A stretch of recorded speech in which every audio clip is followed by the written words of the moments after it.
Hello. Yeah. Good morning, ladies and gentlemen. Good morning, ladies and gentlemen. Let me formally welcome you to Sidron Nigeria Limited-EDI training batch 30. I hope you all rested well over the night, and I hope you're all set to join us for this 1 week's training.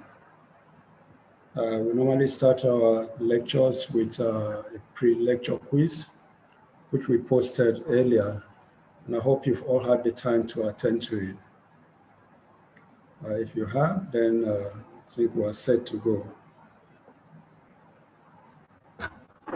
Yeah, we are registered for the NISA Microfinance Agsmeis Loan Scheme.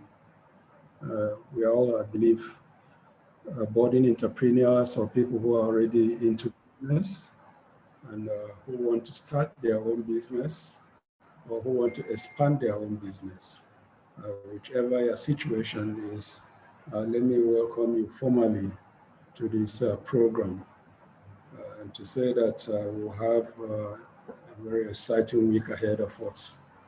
The training that we are having is an entrepreneurship training.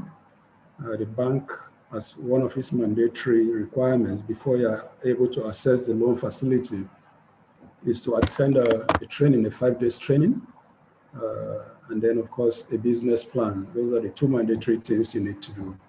And the kind of training they recommended is entrepreneurship training, which is different from vocational training. Entrepreneurship training entails how you manage your business. So we'll try to put you through on how you manage your business. We normally like to start this course, this particular training, this particular topic, with the picture that you can see on your screen, on the very first page of this paper. It is the picture of an elderly gentleman and a young lady who he seems to be advising that if your salary is your only source of income, you are one step away from poverty. We also like to reiterate this popular saying to the intent that it's an advisory that we need multiple sources of income. Then depending on one source of income is not the best way to go in these modern times. We are all aware of the kind of situation we have in our country today. We're all aware that inflation is eating up virtually everything. This is further compounded by the COVID-19 pandemic that wreaked havoc across the world, and in particular in Nigeria. We'll be talking more about that. And of course, we're all aware of the challenges. Workers don't know which sector you are. If you are in private or public sector, the story is virtually the same. But I know in the public sector, the minimum wage of 30,000 naira is such that has been virtually eroded by inflationary trends, increments here and there in fuel prices, and a host of other challenges that workers run into each time. These vagaries of our economy.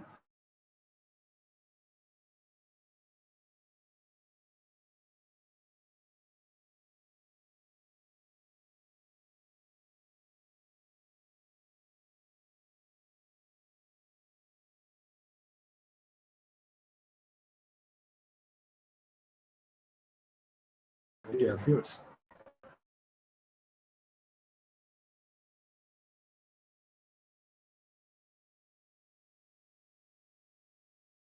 So this advice is very timely. In work, you are also looking at at some other alternative sources of income, because depending on your current source of income, definitely is not likely to meet up with the requirement.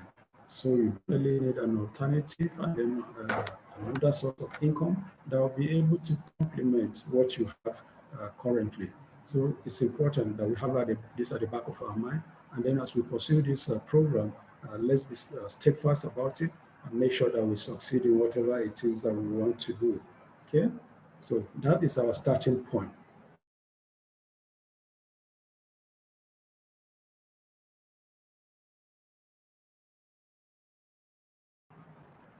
is our starting point. And this is the main topic for the day, entrepreneurship and skills acquisition for Agsmeis. Like I said, the training, the type of training that we are having, that we are giving you is entrepreneurship training. So it's important that we lay the foundation for entrepreneurship, the entrepreneurship training. We want to ground you in the whole concept of entrepreneurship, what entrepreneurship is all about, who is an entrepreneur do, and then of course to give you some examples of those whom we classify as entrepreneurs. You'll be surprised to find that some of the very top names, the big names that you hear about, all started as entrepreneurs. Okay, today they don't look like all of those things. Okay, of course, skills acquisition, the kind of skills you require for entrepreneurship, project. Entrepreneurship, like we always like to say, is a lifelong project. It's not a once.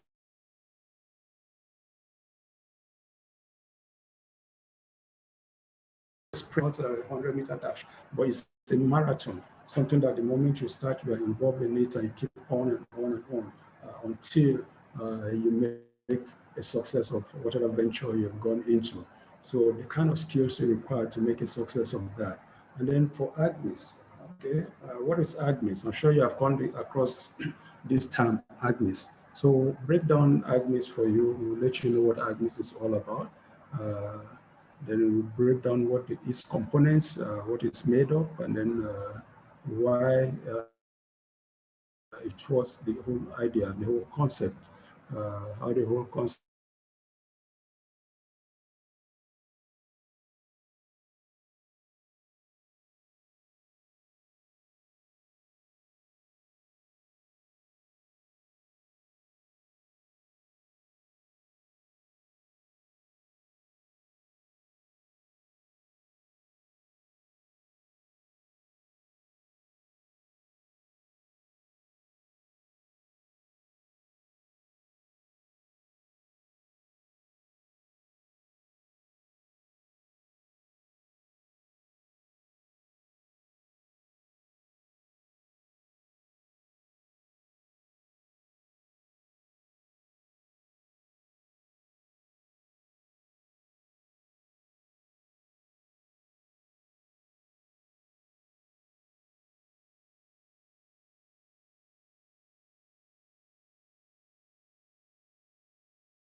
Sorry for the little break because of this transmission. We had some little network problem. I hope this is resolved and we'll experience it again.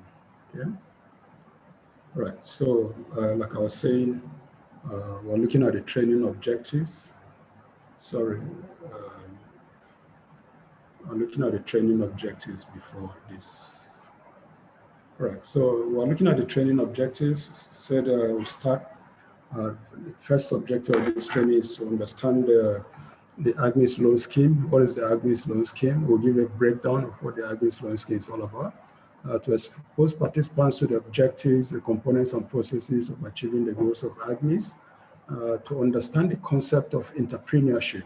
Okay, we'll break down what entrepreneurship is all about for you. We'll define entrepreneurship, define what an entrepreneur does, who an entrepreneur is, and the whole gamut of it. Then to expose participants to the skills required for entrepreneurship. What are the skills that you require for entrepreneurship? Okay, we'll look at all of that. Then to prepare participants for a life of entrepreneurship. Like I said, entrepreneurship is a lifelong endeavor. It's not a short-term project.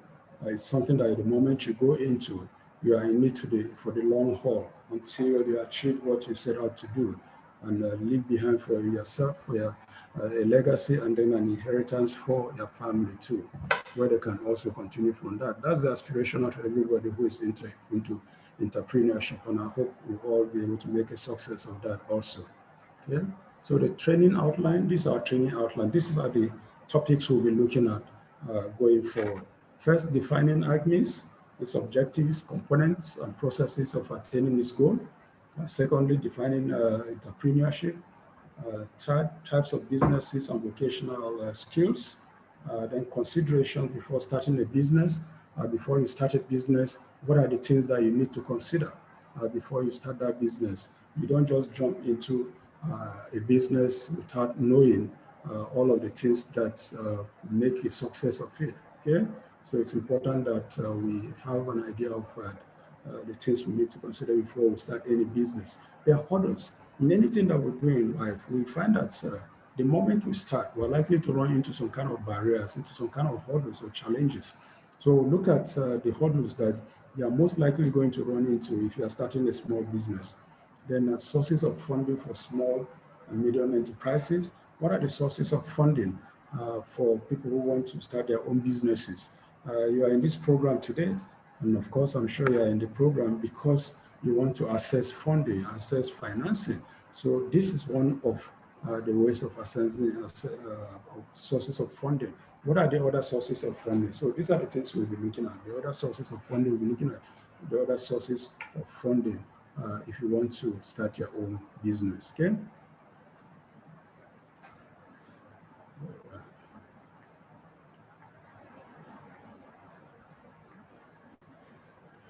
It's not moving. It's not reacting. Okay. All right, so defining Agsmeis. So we'll start with the definition of Agsmeis. What is Agsmeis? Like I said, I'm sure you have come across the word Agsmeis, because when you apply for the loan, the first term you're likely to come across, Agsmeis. Agsmeis stands for, Agsmeis is an acronym. And we know an acronym is a word formed with the first letters in a sentence. Okay, so for Agsmeis, it stands for Agribusiness, Small and Medium Enterprises Investment Scheme, where AG stands for agribusiness. The SMEs, of course, we all know SMEs, small and medium enterprises, and then the IS stands for investment scheme. So that's how we came about Agsmeis. What is Agsmeis? What is Agsmeis? Agsmeis is an initiative of the Central Bank of Nigeria aimed at supporting the federal government agenda towards the promotion of agricultural businesses, then small and medium enterprises as vehicles for sustainable economic development and employment. So what we're saying basically here is that the whole idea of Agsmeis is an initiative of CBN, not only the CBN also, but the Committee of Bankers, along with the CBN. They came up with this idea, okay, to support the federal government agenda. We all know that the federal government has consistently been saying it wants to diversify the economy. Okay, and in which direction is this diversification supposed to go? The identified areas where they believe the economy can be diversified is towards agricultural businesses and small and medium enterprises. Okay, the NISA Microfinance Bank, as we know it today, is a product of this initiative.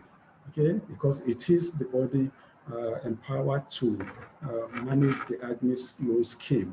Okay, investment scheme. It was set up between the Committee of Bankers and CBN of Nigeria, and NIPOS.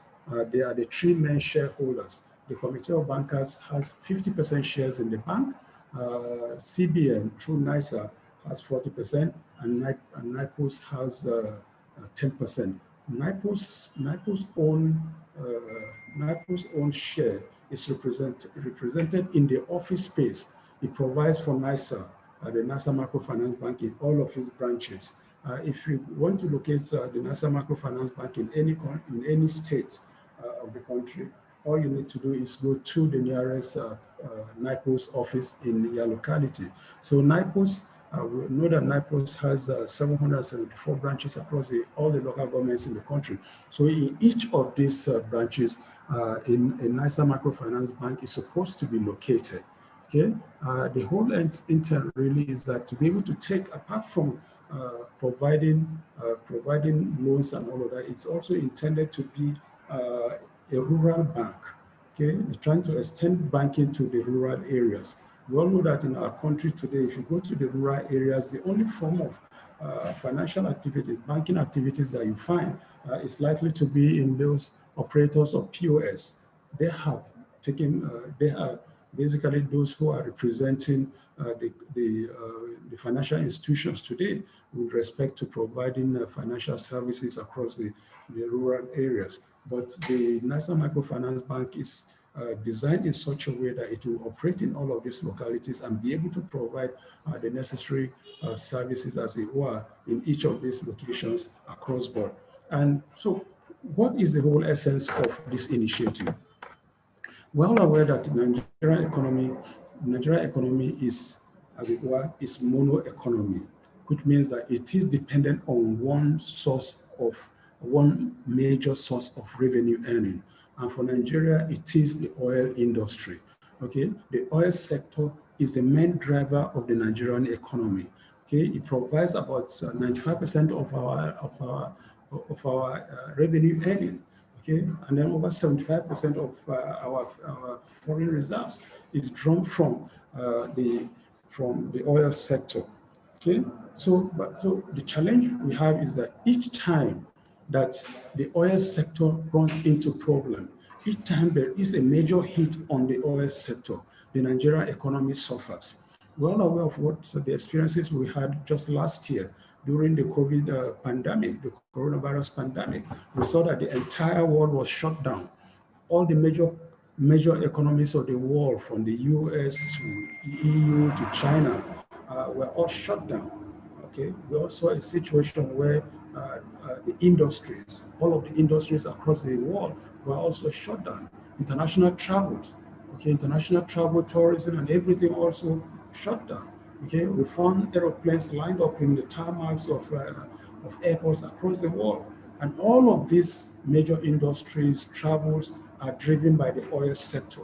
And the challenge that we had, therefore, was that the moment this kind of thing happened, then suddenly the oil industry took a hit. Okay, the oil industry took a hit. Sorry, just a minute. Let's attend to something here quickly.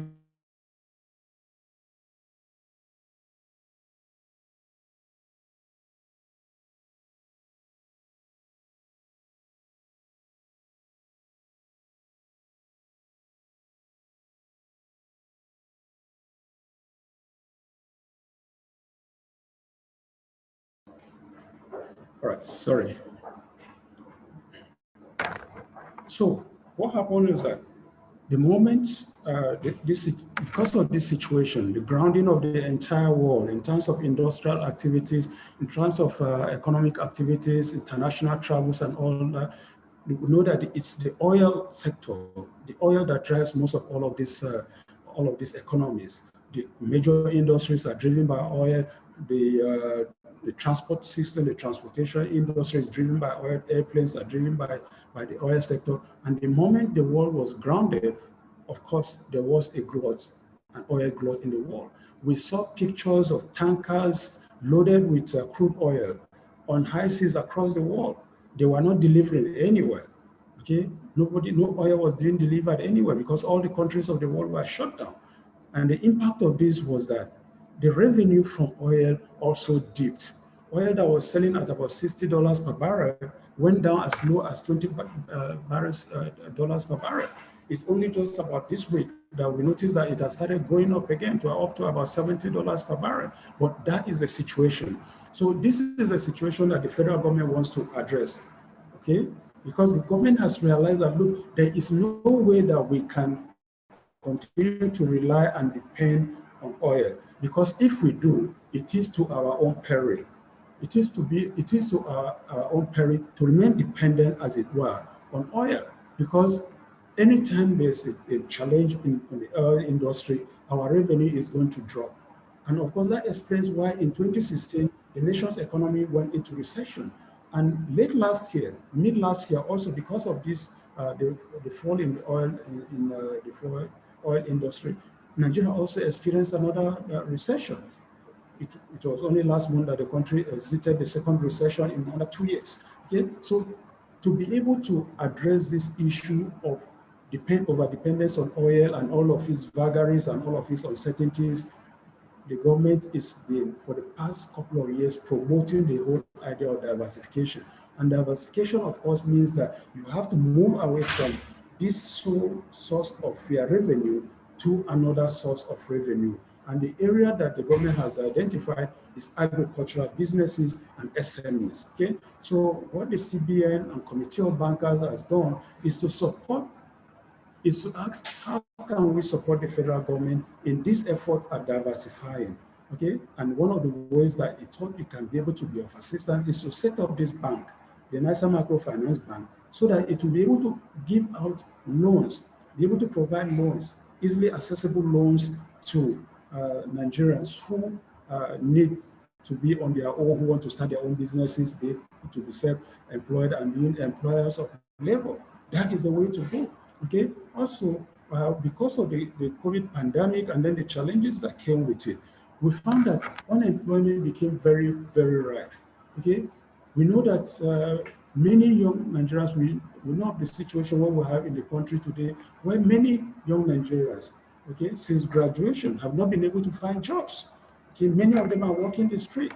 Okay, and then of course, because of the pandemic also, many of our industries, just like it happened across the world, that shut down, also had to lay off staff. We know of banks that closed up branches, and the branches, the moment they shut down a branch, instead of deploying their staff to other branches, they simply shut down the branch and then the staff there. So this initiative is so that, look, it's also an avenue for us to be able to create employment for the teeming young Nigerians who are not able to find jobs for themselves, and then for those who are losing their jobs. Okay, so the bank, the National Microfinance Bank, is supposed to provide these easily accessible funds, okay, at cheap interest rate of 9%, long tenure of 7 years, without collateral, to teeming Nigerians, the unemployed Nigerians, and those who are losing their jobs. So that is what explains the whole idea of the Agsmeis loan scheme, the Agsmeis investment scheme. Okay, that's how we came about the Agsmeis investment scheme. All right. So what are the objectives of Agsmeis? Let's quickly look at the objectives of the Agsmeis loan scheme now. One, to ensure small and medium enterprises have access to finance. Okay, so that's basically all I've said earlier. Okay, this is an avenue, setting up the bank to be able to provide collateral-free loans at 9% interest rate, with a tenure, a maturity period of 7 years, collateral-free. Nobody is asking to bring any collateral or any guarantor. Okay, so that people can be able to access these finances easily. We know what it means today if you want to access loan in any of our banks, either any of the commercial banks or the microfinance banks. You will be faced with an interest rate of about 26 to 30%. Okay, what kind of business are you going to do that you'll be able to be paying 26% interest rate on the loan? Unless, of course, they are going to go into some kind of dubious drug deals or drug business. But if it's regular business that you expect to manage and then be able to generate resources and then pay at that interest rate, it will be too prohibitive for anybody to be able to make a success of it. And that's why that you find in Nigeria today, most of our banks hardly give long-term loans. Most of the loans that Okay, so but this Agsmeis law scheme, the aim is to be able to provide small and medium enterprises with easy access to finance to generate the much needed employment opportunities. I've talked already about the challenges we're having with unemployment in our country today. Our many teeny young Nigerians who have graduated, left NYC and are roaming the streets looking for white collar jobs. Okay, and then of course those who are victims of the COVID pandemic that caused so many people to lose their jobs. Okay, so this is an opportunity for them to be able to access funds to become self-employed, and then the employers of others also to thirdly to boost the managerial capacity of agribusinesses and SMEs as pipelines for growing enterprises that could become huge corporations. At the end of this training, at the end of this 5 days training, we'll be able to provide for you we'll be able to provide for you some of the basic managerial skills that you require to be able to manage your business. Okay, we are starting today with entrepreneurship training, but tomorrow we'll be looking at feasibility studies and business plans. Okay, before you start your business, you need to do feasibility studies, you need to develop a business plan, which you present to the bank to be able to support, look at it, and then be able to support your dream of starting your own business. And then on the third day, we'll be looking at financial planning and basic bookkeeping. How do you manage your finances? How do you manage the books? Okay, any business that you do, you must have financial records. How are you able to create that? How are you able to manage that? Okay, so that is one of the things we'll be looking at. And then on the fourth day, we'll also be looking at sales strategies and then effective marketing. Okay, how do you carry out sales? If you are producing anything, how are you able to sell them? How are you able to market it? You see the difference between sales and marketing.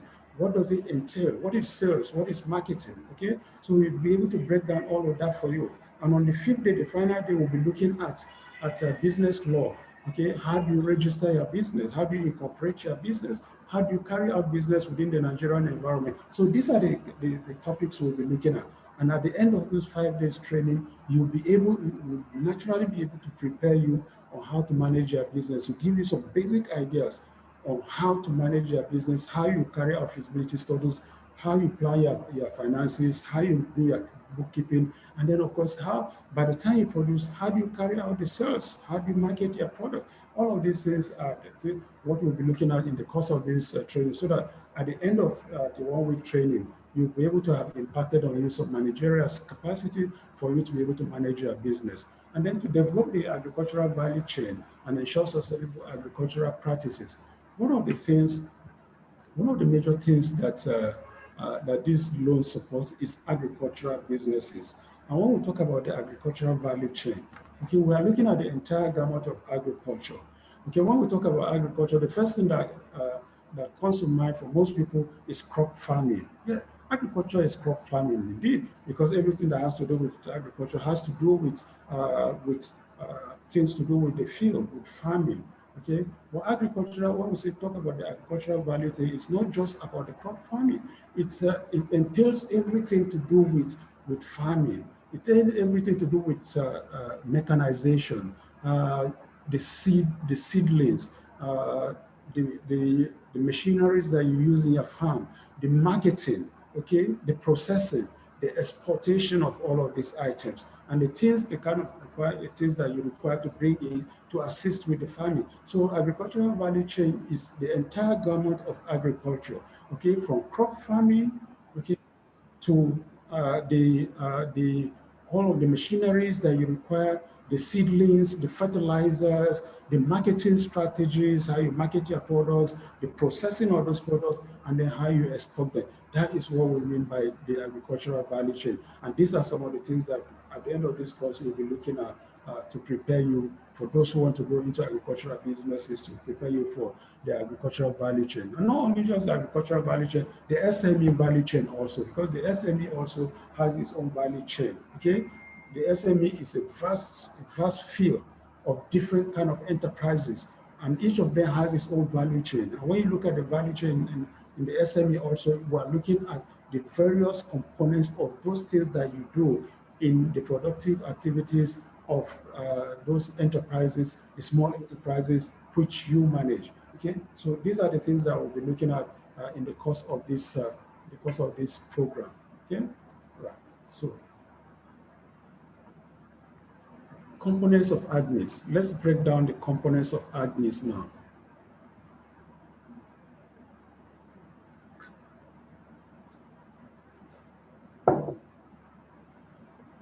Components of Agsmeis. We have defined Agsmeis as comprising agribusiness, small and medium enterprises as a vehicle for economic development and employment.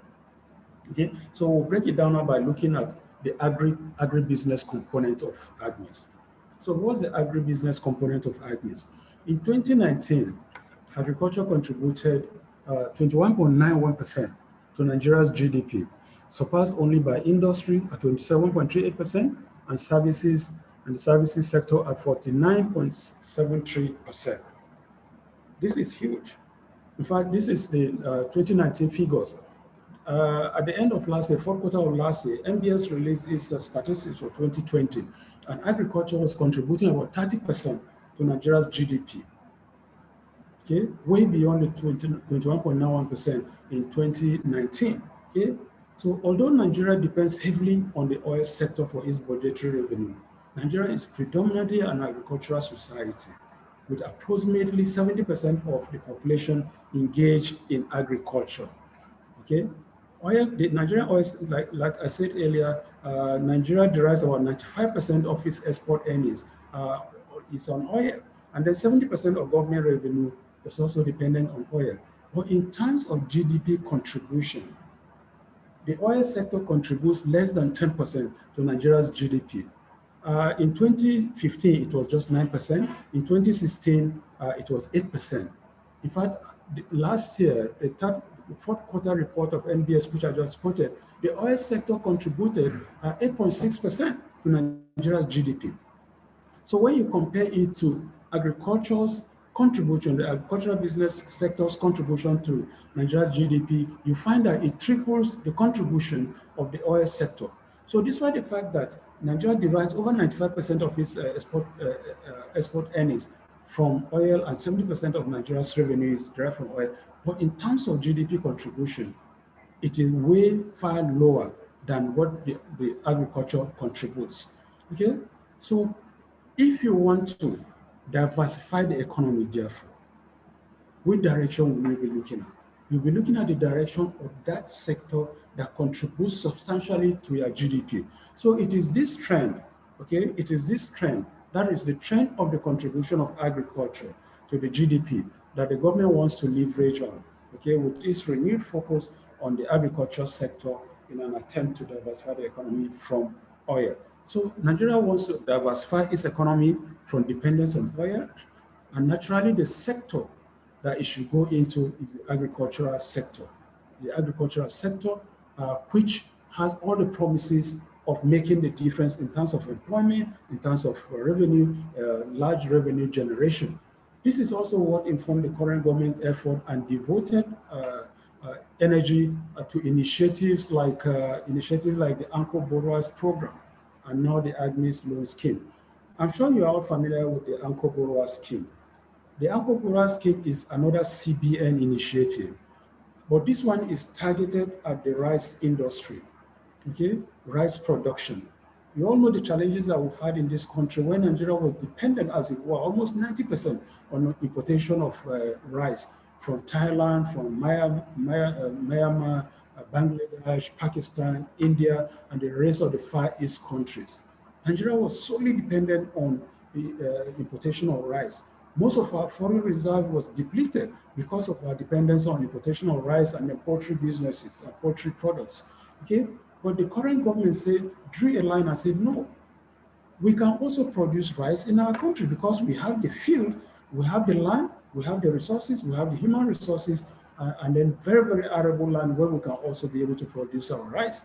From time, Nigerians have been producing rice all over the country, but suddenly because we have been nurtured in this culture of rice, the external rice importation and all of that, we forgot, turn our back on our own agriculture. Okay, but the current government now decided to ban the importation of rice and insist that Nigeria must eat the rice, eat the food that it produces. And in doing that, to achieve that, the CBN came up with the Anchor Borrowers Fund.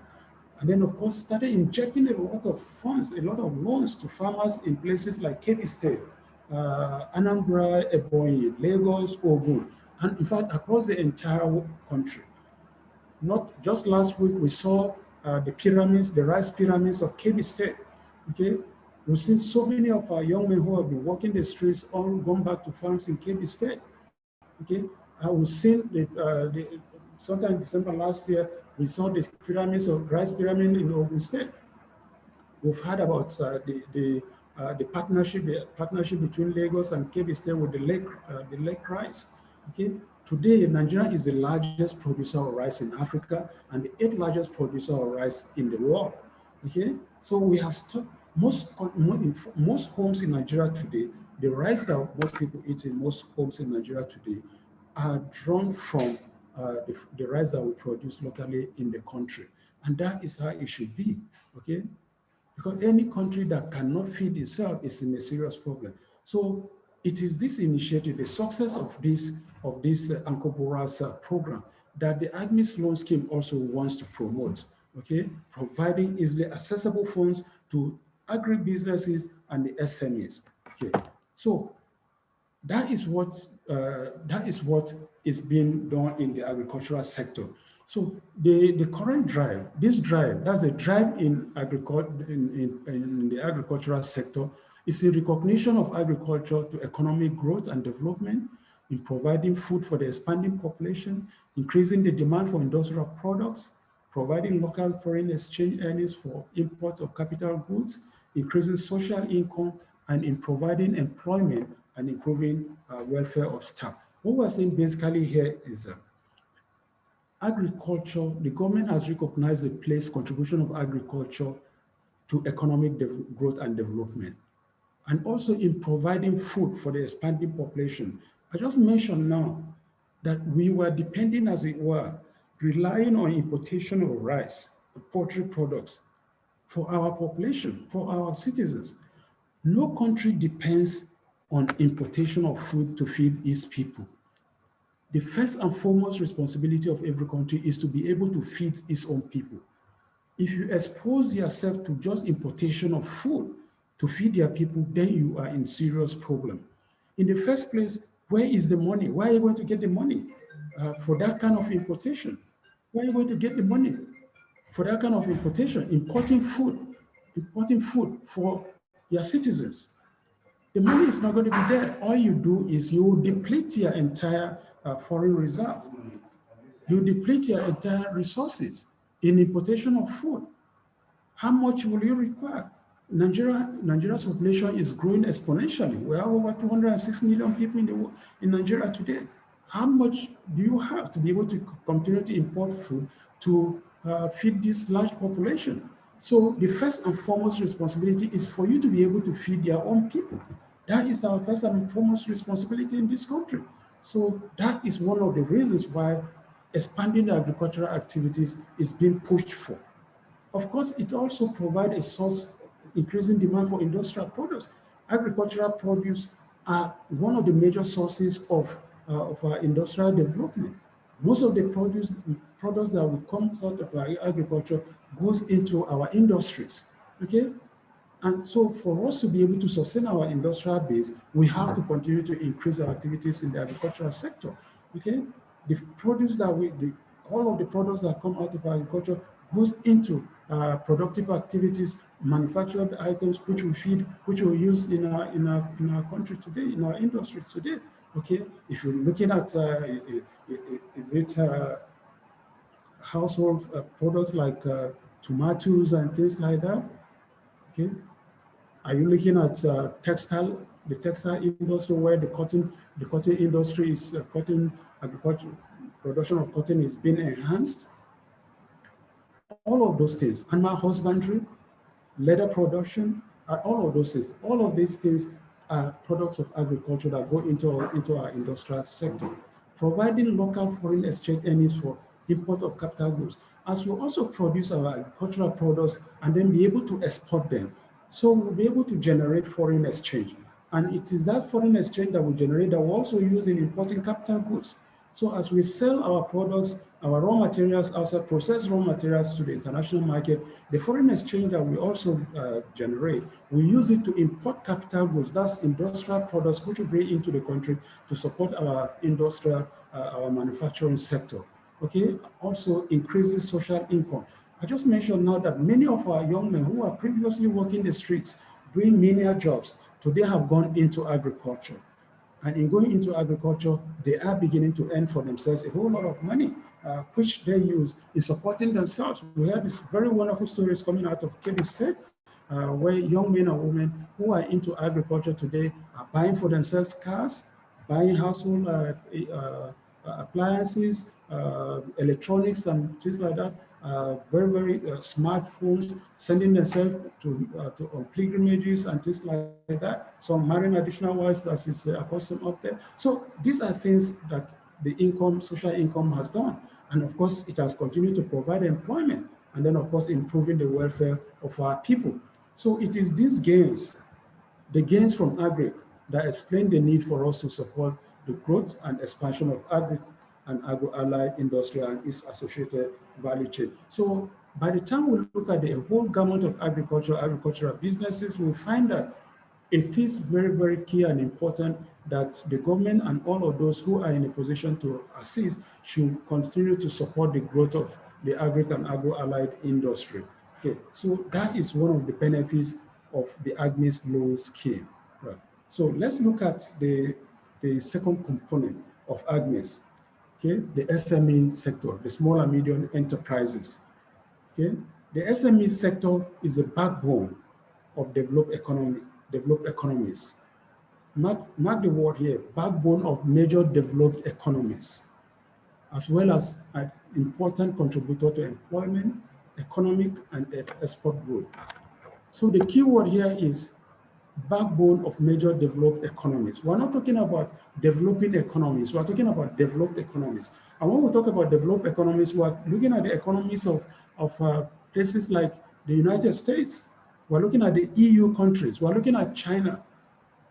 So the sentence here is saying that the SME sector is the backbone of the economies of these major developed economies, which is to suggest that most of all of the industries that we find in these developed economies are basically or started as SMEs.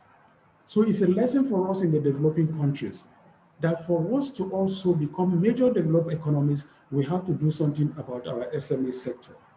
For us to be able to come up as major developed economies, to develop our economy to the extent, to the level of these world economies of today's world economy, first world economies today, we also have to do something about our own SME. So the Nigerian, according to the Nigerian SME survey by PwC, PricewaterhouseCoopers, in 2019, Nigerian SME contributed 48% of national GDP. 48% of national GDP. Remember we said agri contributed 21.91%, 30% as at last year. Oil sector, the major oil sector, which is the main source of our revenue, contributed less than 10%. Meanwhile, the SME sector contributed 48% of national GDP. Okay, it accounts for 96% of all businesses and 48% of employment. So we can see that these figures here are massive, way surpasses that of agriculture. So we can see that the SME sector definitely is a major area to go if we are to diversify our economy. Because if at this stage it is contributing this massively as at 2019, then we know what it will contribute if we further pursue that sector to the fullest. SMEs in Nigeria consist a total of about 17.4 million businesses. They account for about 50% of industrial jobs and nearly 90% of manufacturing sector in terms of enterprises. What we're saying here basically is that about 17.4% of the enterprises we have in Nigeria today are SME based. Okay, and then most of the industrial jobs, 50% of the industrial jobs are SME jobs based. And then 90% of manufacturing sector are also SMEs in terms of enterprises. When we talk about manufacturing sector today, we are not looking at the major manufacturing base that we used to have in this country. major manufacturing base like we used to know it, the Ikeja industrial base, the textile factories in Kaduna, the Sharada industrial sector zone in Kano. Most of those major industries that were involved in car production, involving tire production, major industries as we know them today, they are no longer there. Okay, because of one challenge or the other, power, and then of course our dwindling value of naira, which made most of them to fold up and move to places like Ghana and the rest of those things, still targeting the Nigerian market because they know the market is in Nigeria, but because we are not able to put our acts together, they simply folded up and moved to the next country where they have all of these facility utilities readily available, and then they produce and then bring it back to our country, and we are the losers for it. Okay, so most of these major manufacturing industries have left the country. So what is filling the gap today is the SME. That's why we say 90% of the manufacturing sector as we know it today are SME, that's small and medium enterprises, not your major manufacturing base as we used to know it. So according to the National Bureau of Statistics, NBS, in collaboration with the Small and Medium Enterprises Development Agency, SMEDA, the SME sector in Nigeria is strategically positioned to absorb up to 80% of jobs, improve per capita income, increase value addition to raw material supply, improve import earnings, enhance capacity utilization in key industries, and then unlock the economic expansion and GDP growth.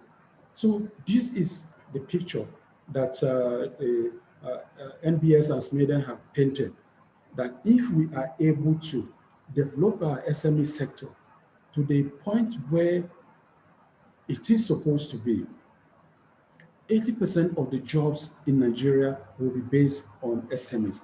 Most of our unemployed youth, unemployed people will be able to find a place within the SME sector.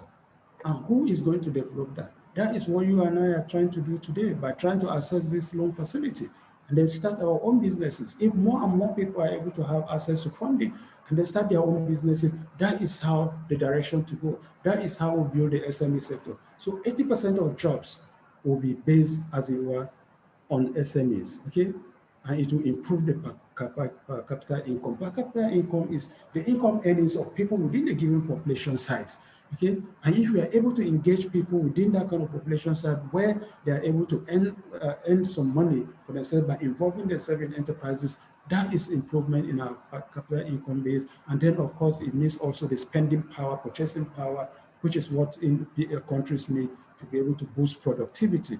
Okay, it will also increase value addition in terms of raw materials, because as you are producing, SMEs are basically processed for large scale production.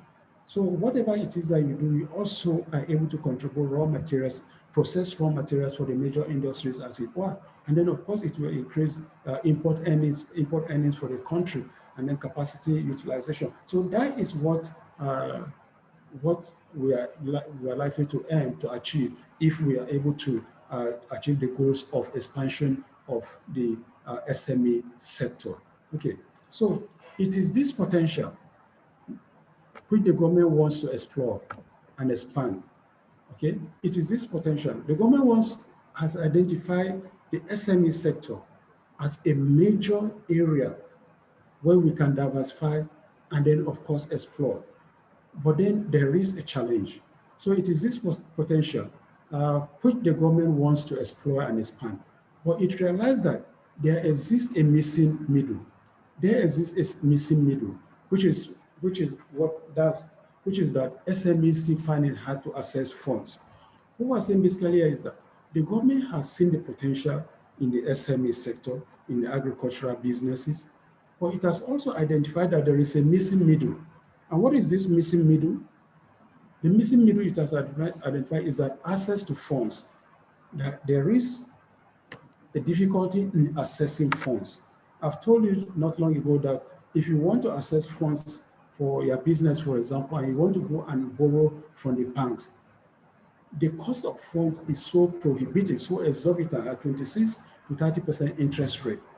So all of this has been a source of constraint for people who want to go into business, who want to go into start their own businesses. So the government has identified that there is a missing middle. lack of access to funds. So what is the solution? The solution is the Agsmeis loan scheme.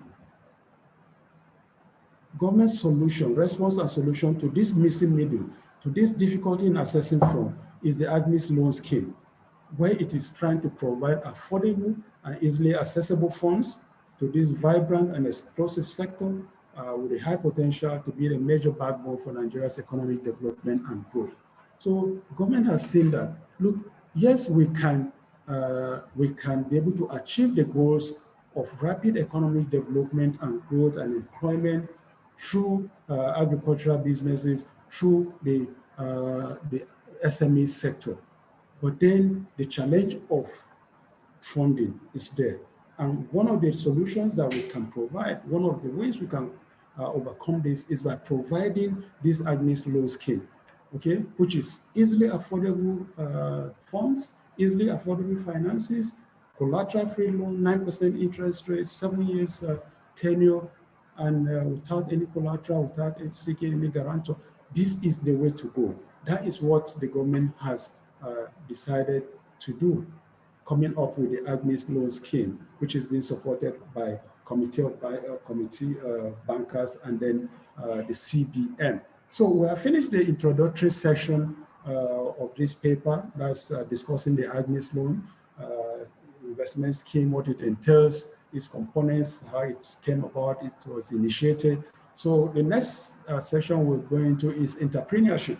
But before we do that, we'd like to stop briefly here so that if you have any questions you want to ask, we'll open the class so that if you have any questions you want to ask, please feel free to ask the questions before we continue, okay? All right, so we'll open the floor now. Then you can unmute your mic, and then if you have any question, please feel free to ask a question, okay?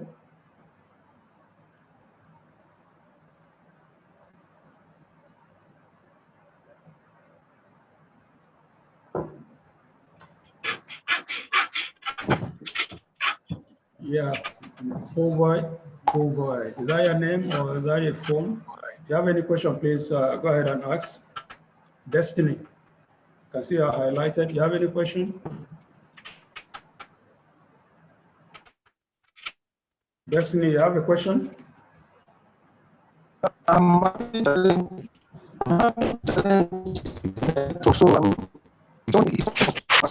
As when you buy new blades, you know here, buy new blades for this to may not go wrong.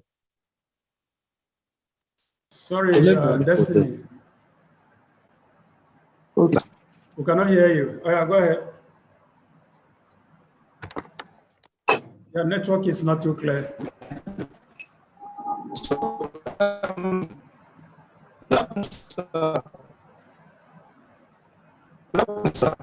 Yeah, good afternoon.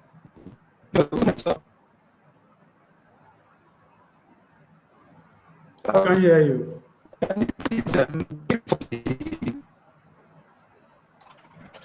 We can't hear you.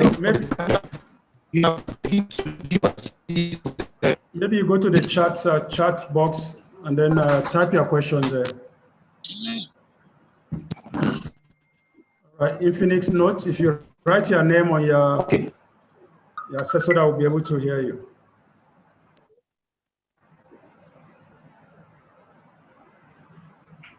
Any questions?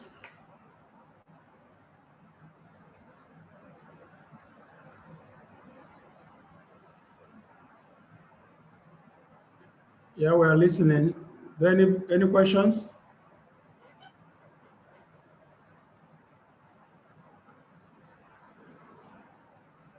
Oh boy.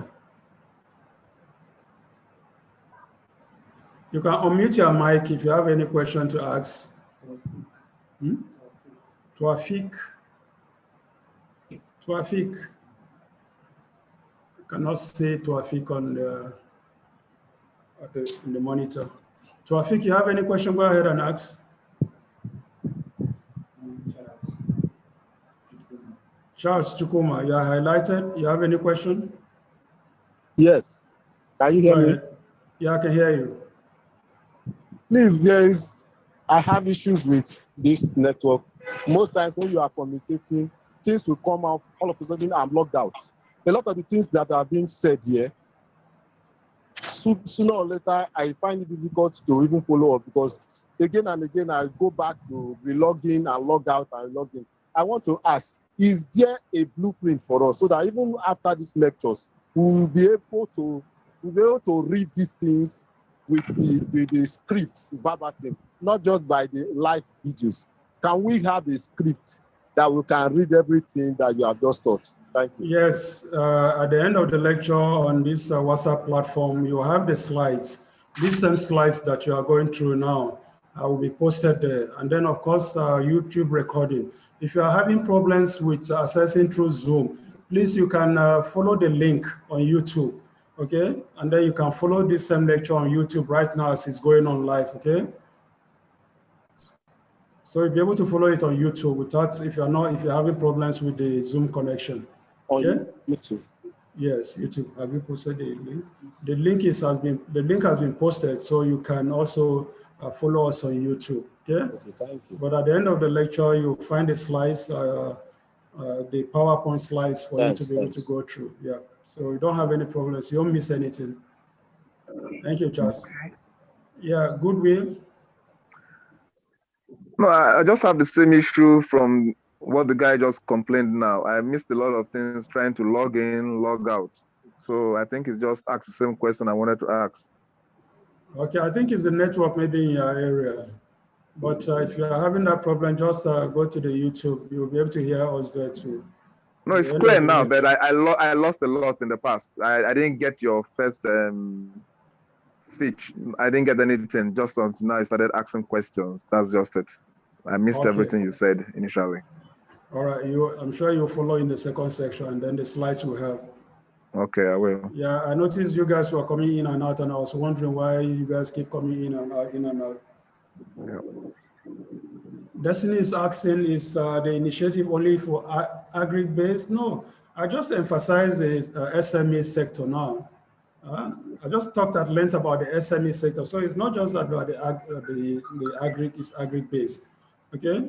It's about SME, it's about people who are into fashion, for example. It's about people who are into catering services, hospitality, events management, small cottage industry, block making if you want, cap making if you want, if you're into fashion and design, if you're into cosmetics, all of those things are SME driven, not agriculture driven, okay? So agric is important, SME is also important. Yeah, Destiny, you have raised your hand again. Yeah, let's hear you.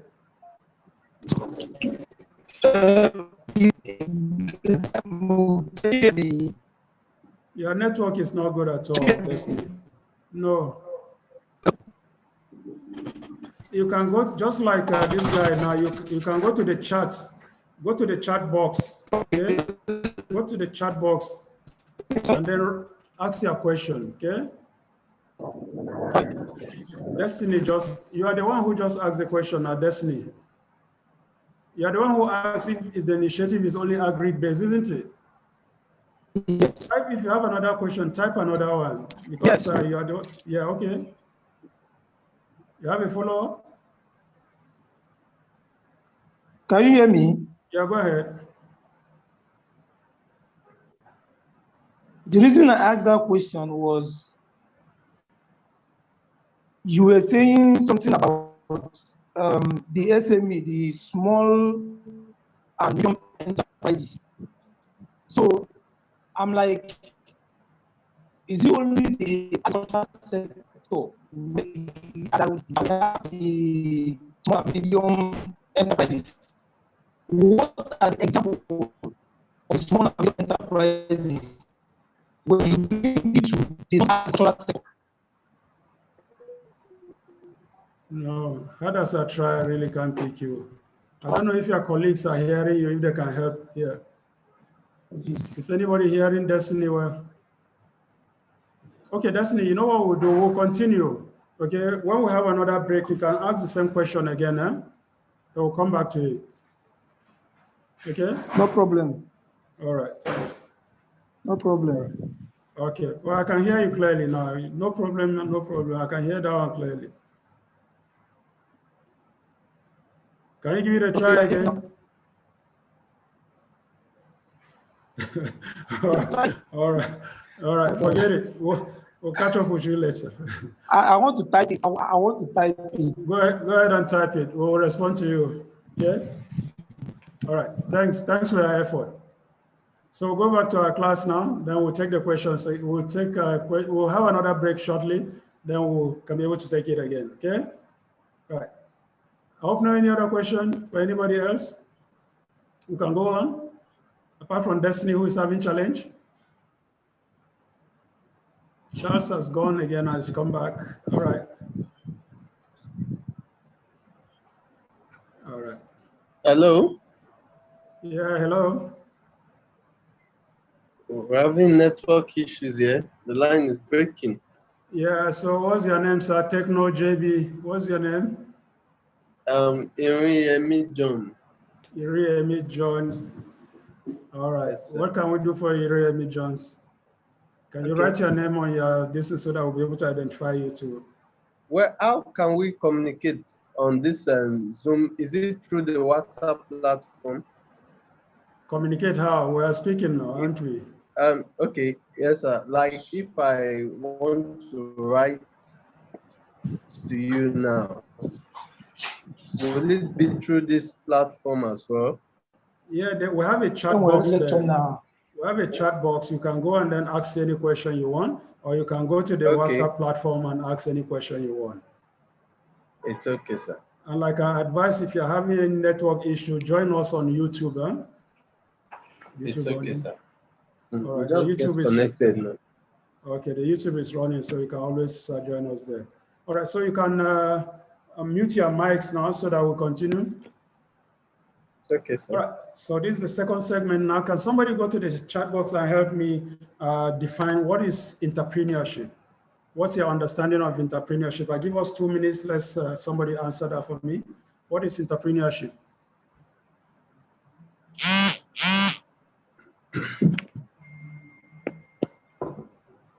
Entrepreneurship is No. Type it on the chat box for me. Type it on the chat box. Go to the chat box and type it.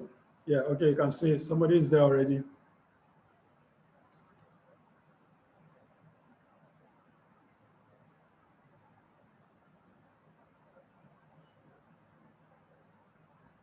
Okay, Destiny has asked this question. Destiny has asked that please give us an example of SME, especially those that are not in agricultural sector. I've just listed them out for you when you ask that same question. And I listed quite a number of them. I say, if you are into fashion and designing, that's SME.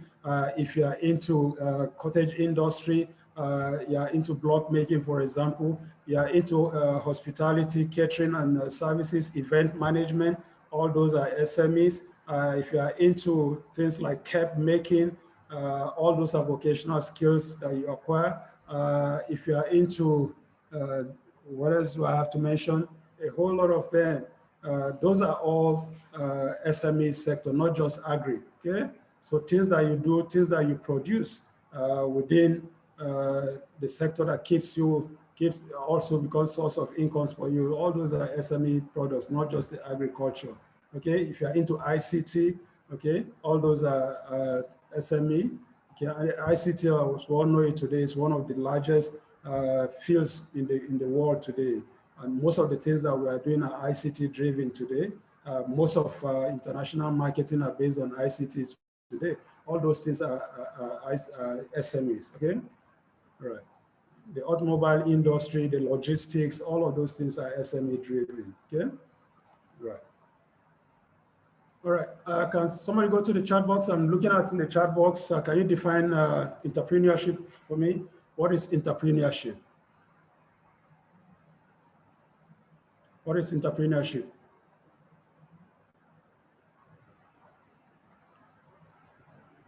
I'm waiting. Don't Google it. Tell me your understanding of entrepreneurship. Don't have to go and Google it. I know everything in this country today, everybody will rush to Google.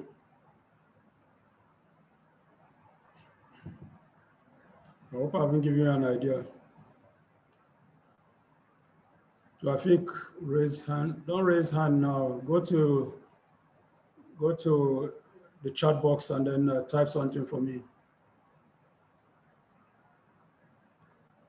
Rafik, if you can hear me, go to the chat box and type, or you wait until we'll have another break again.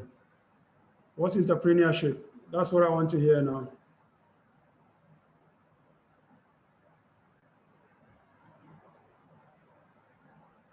Nobody is ready to volunteer?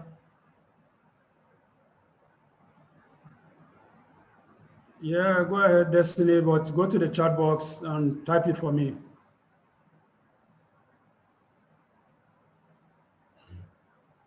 Type it for me, the chat box.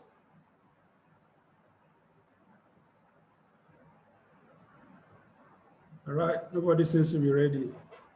So what's entrepreneurship? Okay, somebody has come on the chat box.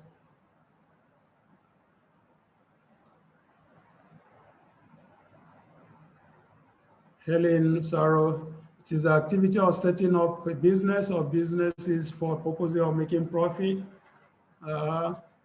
It's the process of an individual starting and running a business enterprise. Ikechukwu, Bojo, that's great. That's good responses I'm getting. Helen and Ikechukwu, great responses. Like I said, I hope it's nobody Googled it. Traffic. Where's traffic? Hmm? I cannot see it.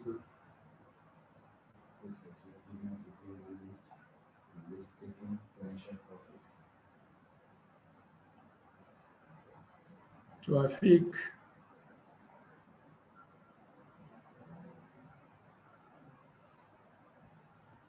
Okay, there's an entrepreneurship is a process where a business is being managed and risks taken to ensure profit.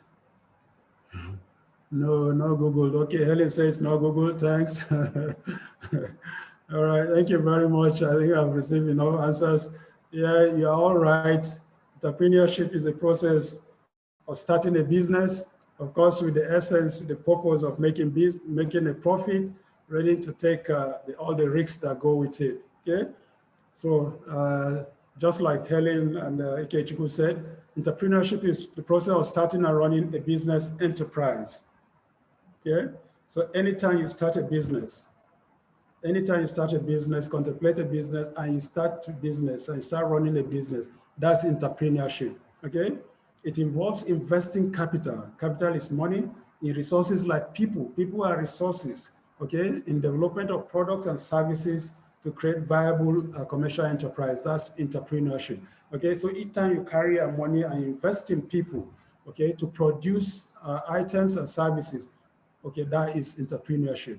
It is a capacity and willingness to develop, organize and manage a business venture along with all of the risks to make a profit. Okay, that is the aspect that Destiny brought. Okay, if you manage a business with the intent of making profit, and then you are ready to take the risks that come with it, that is entrepreneurship. Okay, there's no business, no success without venturing and taking a risk. Okay, any business that you go into, there are risk elements involved. And then of course, you are not going into it for charity. You are going into it for a profit motive. So anytime you start a business venture, you start an enterprise with the intent of making profit, and then you are willing to take the risks that come with it. That is entrepreneurship. Okay, so the process of starting and running a business is entrepreneurship. Okay, the most obvious example of entrepreneurship is starting of new businesses. That is the most typical example of entrepreneurship that you can give, starting new businesses. And then what is the entrepreneurial spirit? This is characterized by innovation and risk-taking, and is an essential part of a nation's ability to succeed in an ever-changing and increasingly competitive global market. So the entrepreneurship spirit is characterized by innovations and risk-taking. Who does that? Okay, here we are saying that it's essential part of a nation's ability, but who in the nation? Is the citizens of the nation that take all of those, create all of those innovations and take all those risks. So the entrepreneurship spirit is driven, okay, by the innovativeness of citizens of a country who are willing to take risks. Most of the challenges we find in the country today, the competition between the US and China, for example, is about a competition between its citizens, okay? Competition between its citizens who are involved in innovation, who are willing to take the risks, all the necessary risks to be able to produce and to be able to make profit, okay? So this is what drives nations. You find that today, China and the US are in serious competition. They are the first two nations, first two most productive economies in the world today. And then, of course, their relationship is characterized by this innovation, by this challenging of each other. The world is a global marketplace, and everybody wants to take a pie, a section of this global market. So the competition, the innovation, and then the risk-taking is about how do we carve for ourselves these little portions of the global market for ourselves. Today, you find the US challenging the Chinese in the IT industry, okay? It's accusing China of stealing its technology. And then, of course, trying to hold China back because China is ahead of everybody else in the 5G technology, for example, and it's doing everything it can to be able to hold China back, but China is forging ahead. And with the 5G technology, anybody that is able to lead the way in the 5G technology will lead the rest of the world in IT in the world today. And that is one of the areas that we find these serious challenges between the US and China. And then, of course, they find China coming into Africa and virtually taking over the whole of Africa today because the Western world has turned its back on Africa. But China has come in and is investing heavily in African infrastructure, building airports for Nigeria, for African countries, rail line systems, port systems, and all of those things, opening up the continent, of course, for their own business interests. But that is what the innovation and risk-taking and entrepreneurship spirit is driving the citizens of China today, and then becoming the focal point of the competition between the two nations. So it's not just China and the US and the Western world. Even here in Africa, we see the same thing going on.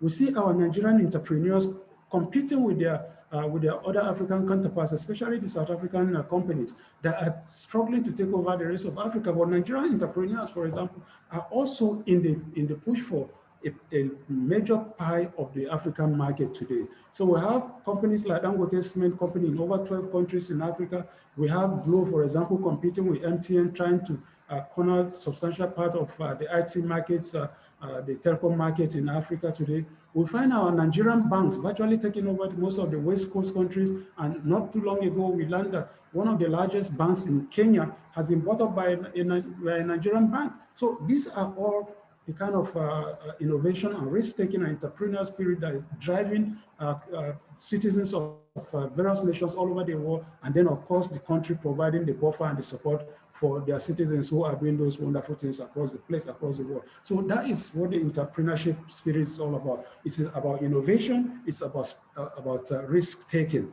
and Nigerians and Africa are not left alone, even when the rest of the world is also trying to, as much as possible, to carve out the country in another scramble, as it were, again for Africa. So who is an entrepreneur? Who is an entrepreneur? I'm sure all of you in this program, with the basic ideas that you have, with the things that you want to do, starting your own business, will all call yourself entrepreneurs. An entrepreneur is a person who takes the risk of investing his money, his time, passion in the development of business or several business enterprises. That is what an entrepreneur is all about, okay? If you, for example, you are trying to access the Agsmeis loan scheme now, and you are willing to take that money and then spend your time and passion in developing whatever line of business you want to go into, okay? That is what an entrepreneur does. That makes you an entrepreneur, okay? You want to take your money to invest, to go into fashion and design, for example, okay, to make a success of it, to become a major fashion outlet, you are into entrepreneurship, okay? You are an entrepreneur. Or you want to take your money, your time and your passion to go into poultry business, be one of the largest poultry farms in the country or in the FCT, of course, that is an entrepreneur, okay? You are an entrepreneur. That's what an entrepreneur is all about, okay? So you are an entrepreneur. So who is an entrepreneur? This is one definition that also resonates very well with me. Each time I'm presenting this paper, I'm always excited when I present it because it tells you what an entrepreneur, who an entrepreneur is. Okay, it's all about risk-taking for a purpose, for a goal, to achieve a destiny. Okay, an entrepreneur is someone who jumps off a cliff and builds a plane on the way down. An entrepreneur is someone who jumps off a cliff.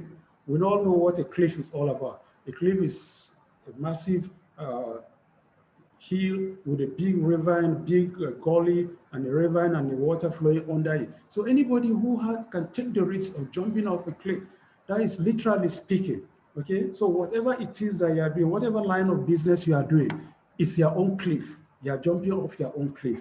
And by the time you get to the bottom of that cliff and you achieve your goal, if it's the goal of building a poultry business, that is your own plane. If it's the goal of building a fashion house, that is your own plane.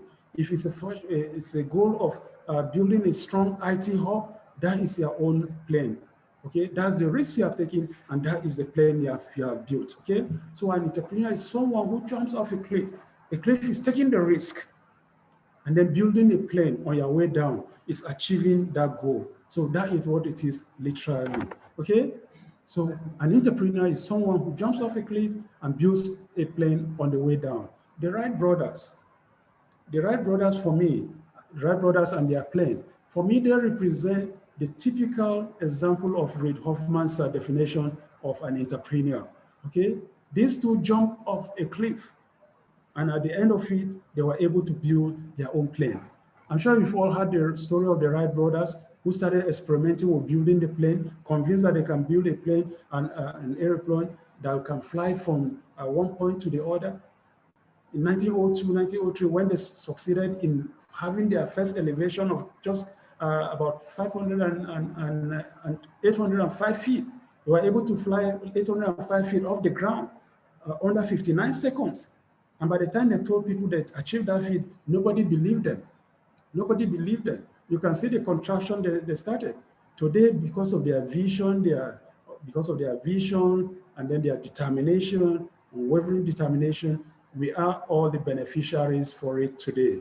We have our jumbo jets flying 8 hours, taking Nigerians to Europe in 8 hours, to US in about 12 hours, so there are about flights going over 21 hours from one continent to the other. All of it because of the vision of the Wright brothers. Okay? So that is what entrepreneurship is all about. The Wright brothers typify what an entrepreneur is, jumping off a cliff and then building a plane at the end of it. When the Wright brothers started this in the US, the people in the US did not believe them, okay, that they could possibly achieve a feat like that. What did they do? Out of annoyance, they moved to France, where they had people who believed in them. And that is where they perfected the whole idea of their plane. And today we are all the beneficiaries of that. All right, we have on our screen the picture of our modern day Wright brothers. This is, I'm sure you all know him. I want to believe you all know this gentleman. He is Elon Musk. Elon Musk, of course, is a South African American today. Elon Musk typifies the Wright brothers, modern day Wright brothers. He is the founder and chairman of, of SpaceX.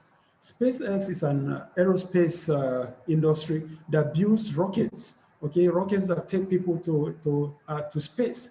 His aspiration, his larger vision is to be able to take people to Mars, to conquer Mars and settle in Mars. But in the meantime, he's starting with trying to introduce tourism, taking people into outer space, okay? Taking people out into outer space and bringing them back to Earth. So far, he has succeeded in doing two things: taking people to the International Space Center. his second team is in the International Space Center today. The first one, the first group came back sometime last year, and early this year, he sent another team again, including the first African American to go into space. They are currently in the Space Center, the International Space Center, where they are carrying out experiments, and a whole lot of things will be there for the next 6 months or thereabout. That is his aspiration. And also, he is the chairman and founder and owner of Tesla. I'm sure you've all heard about Tesla. Tesla is an electric-driven car. Okay, an electric-driven car. So these are people who are already projecting into the future. By 2030, 2050, the aspiration of most of these people is that cars in the world will no longer be fuel-driven, but electric-driven cars. And people like Elon Musk are already in the driving seat, championing the cause of that project.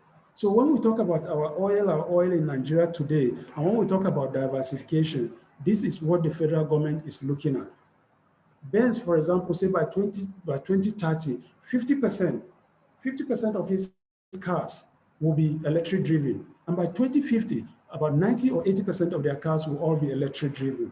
Okay, which means that sooner or later, oil, fuel, as a means of powering cars and industries will, as it were, be a thing of the past. And that is the more reason why people are struggling and doing everything the government is doing everything it can to begin the process of diversifying and then finding some other alternative sources of energy. Today we hear of people talking about renewable energy, okay, wind energy, solar energy, all of it because of the climate change issues. We hear about climate change. We hear about depletion of the ozone layer. We hear about all of the ice in the Atlantic melting away, and then of course all manners of flooding taking place. We see all the kind of weather situation we find in the world today. All of those things are products of climate change. And most of this is driven by the impact of carbon monoxide in space. So they are trying to limit the level of carbon monoxide emission in the space to be able to, for the world to have clean air, clean environment, and then a saner living environment that we used to have than what we are turning it into in today's world, with the level of pollution going into space. So people like Elon Musk are championing that cause, okay? Right. So.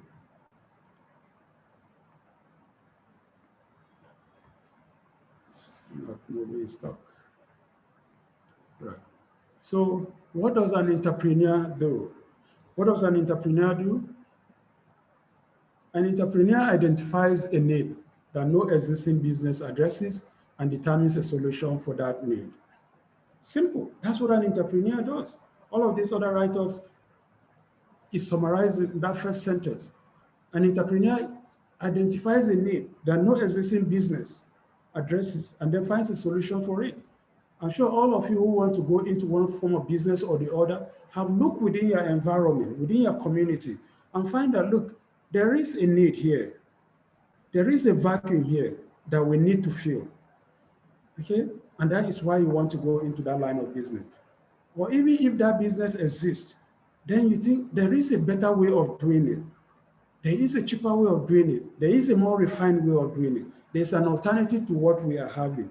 That is what an entrepreneur does. Okay, you come into an environment, for example, and you find people drinking water from a stream, drinking stream water, where these herders take their cows and cattle and then go drink from it, peas in it, and do everything. And still people fetch that same water, bring home to drink, to bath and wash and all of those things. Of course, you know the challenge involved in things like that. It will be one of those places. It will be a source of health, major health challenge for that environment. And then you come to that kind of environment and say, why are people drinking water from the street? And then you decide to dig a borehole to sell water to the community or to provide drinking water to the community at a fee or for free or whatever. You are an entrepreneur. Okay, that's what an entrepreneur does. You have seen a problem and you have a vacuum and you have filled that vacuum. That is what an entrepreneur does. Okay, so whatever it is that you are doing, you must have noticed that nobody else is doing it, or they are doing it, and then you think you can do it in a better way. That's what an entrepreneur does. He fills a vacuum, he fills a gap, and then he uplifts and does something that is already been done better. That's what an entrepreneur does, okay? Entrepreneur activity includes developing and launching new businesses and marketing them, often with the goal of selling the business to turn a profit. An entrepreneur who regularly launches new business and sells them as a serial entrepreneur, and all of those. But basically, an entrepreneur, what an entrepreneur does is filling an existing gap, an existing vacuum. Okay, examples of successful entrepreneurs: Steve Jobs. Steve Jobs, the late tech leader who started Apple Computer in a garage with his friend. Okay, and Steve Wozniak, and then grew it to a dominant tablet, small smartphone computer company. We all know of Steve Jobs. We all know about the Apple computer. Today, when we talk about the Apple computer, in fact, today we simply call it Apple. Okay, it started as Apple computer in the garage of the parents of Steve Jobs and Steve Wozniak. Okay, and they grew up today to be a major corporation. Today, when you say Apple, nobody even thinks about the Apple, the food. All they think about is Apple, the electronic. So it is simply, it's a brand today that when you say Apple, you no longer need to say Apple computer or Apple or anything or corporation, simply Apple. And then of course, it encompasses tablets, smartphones, the iPads, the iPod, the iWatch, and all of those things. Those are all products of Apple. And then Steve Jobs and his friend are the people behind that. Then Bill Gates is another successful entrepreneur. He is a creator and founder of Microsoft, one of the world's richest people, and who has virtually moved on from IT into medicine today. You think he is a medical doctor, but he is not. He is an IT person, but today he's more into vaccine development and discussing vaccine issues than anything else. Then Elon Musk, of course, I've already talked about him, the founder of SpaceX, an aerospace and rocket manufacturing company, and then Tesla, an electric car and solar products company, who is doing a whole lot of things in the world today. Okay, so these are pictures of Steve Jobs, passed on in 2011, and then Bill Gates, who is all over the place today, talking and working more on development of vaccines than anything else. And then, of course, we have the young man, Mark Zuckerberg, who's just about 34 or so now. He's the founder and owner of Facebook.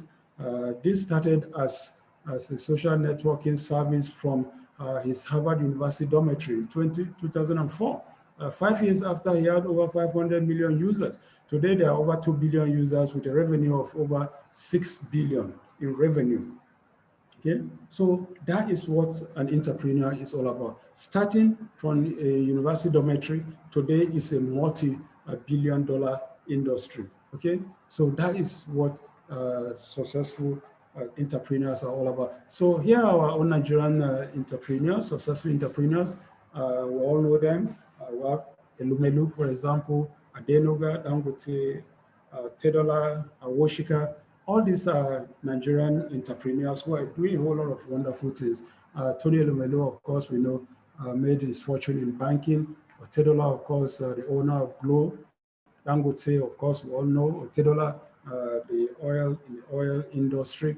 Dangote, for example, today is Africa's richest man with vast interests. I mentioned it earlier, is cement, sugar, oil and gas, and a host of other businesses. Elumelu made his own fortune in banking. Then today, he is empowering new entrepreneurs across Africa on a year-to-year basis. The Tony Elumelu Foundation tries to empower young entrepreneurs, giving them seed money ranging from 5 to 20 million naira for them to start their own businesses, their own enterprises. And every year he brings them together to make presentations on how their journey so far, what they've been able to do, what they've been able to accomplish. And then the hope and aspiration, of course, is that in the next 10, 20 years, this will be the people, the young men who will take over the entrepreneurial activities, entrepreneurship businesses in Africa. and making them turn out to be the millionaires and billionaires that Africa needs, just in the mode of people like Steve Jobs and Bill Gates, Mark Zuckerberg, and the rest of those things, because they all started in that way. So what is needed more than anything is the little resources for you to be able to start that line of business. Okay, all right. So that's what Tony Elmelo has been doing for people on a year-to-year basis. It brings people into major cities in Africa for this outing. We are expecting that this month he should have been having something like that. So I'm sure within the month or by next month, he will be having his young entrepreneurs converging again in Africa, in one of the cities in Africa, to demonstrate and present their entrepreneurial activities also. Yeah, we have on our screen another person, which I want to believe is known to most of you, but in case you don't know him, I'm sure many of you are using his products. I can see some of his products on the screen here today. He is Mr. Nnamdi Ezigbo. Okay, Nnamdi Ezigbo, I don't know how many of you have heard of him, but he is the CEO and founder of Slot Nigeria Limited. They are the owners of Tecno and Infinix phone brands. Okay, one of the fastest selling mobile phones in Nigeria today. Okay, I can see people with Infinix Notes, Tecno on this program. Many of you are accessing this training through his product. Okay, Nnamdi's story is a typical Nigerian graduate story, where he graduated in 1996. He also hit the streets looking for white-collar jobs. And when he couldn't find one, he settled as a computer repair shop as an apprentice. And when he finished his apprenticeship, he set up his own shop. And then, of course, started repairing computers and selling cell phones. In the process of doing that, he found so many Nigerians coming into his shop carrying about 2-3 handsets at a time. And it got him talking and thinking. I say, why are people carrying so many phones, inconveniencing themselves with so many phones at a time? And then he thought about the idea of building one handset with dual SIM. Okay, he approached Nokia company, we all know Nokia, the cell phone producers, and then they turned him down, saying that they would rather prefer to continue building more handsets. The more they produce, of course, the more money they make, which makes a whole lot of sense. And so he left, and then he found one young Chinese man who had left his work with a cell phone company, sold the idea to him, and he bought it. And to cut the long story short, they went into production, and today we have Tecno and Infinix models, which are the bastion today of dual SIM, and then of course the fastest selling mobile phones in Nigeria, competing favorably as it were with Samsung and iPhone and some of these other international phone products. Okay, so that's what an entrepreneur does. Okay, he identifies a vacuum and fills it. He sees where others are not satisfying the needs of the people and then fills it. Okay, so that is what entrepreneurship is all about. Forbes 4 types of entrepreneurship. Okay, it's named for Forbes 4 types of entrepreneurship, but actually it's based on the work of Job Abraham. Job Abraham identified 4 types of entrepreneurship. Okay, what he did was in his book, Entrepreneurship DNA, he was able to isolate and identify 4 different types of entrepreneurship. Basically, the entrepreneurship DNA says that there are no 2 entrepreneurs that are the same. They are driven by different types of DNA. And we all know what DNA is. DNA is our genetic marker for every human being. No human beings are the same, not even twins. Every human being is different from the next, okay, from the next human being, okay? And that differentiation is made up by our genetic markers, okay? So the same also, he brought it down to entrepreneurship and found that no 2 entrepreneurs are the same. They are different, they are driven by different DNAs. So he identified the builder, the innovator, the specialist, and the opportunist. Where the builder is the entrepreneur who believes in building empires and mighty infrastructures. Okay, people like that, if you go to places like South Korea, that is where you find the builders, the entrepreneurs as builders. Here they are building major large-scale corporations. Okay, when you talk about Samsung, for example, today, Samsung is not just about the handset that you see. Samsung is a massive industry comprising household items, electronics, the shipbuilding industry that we know today.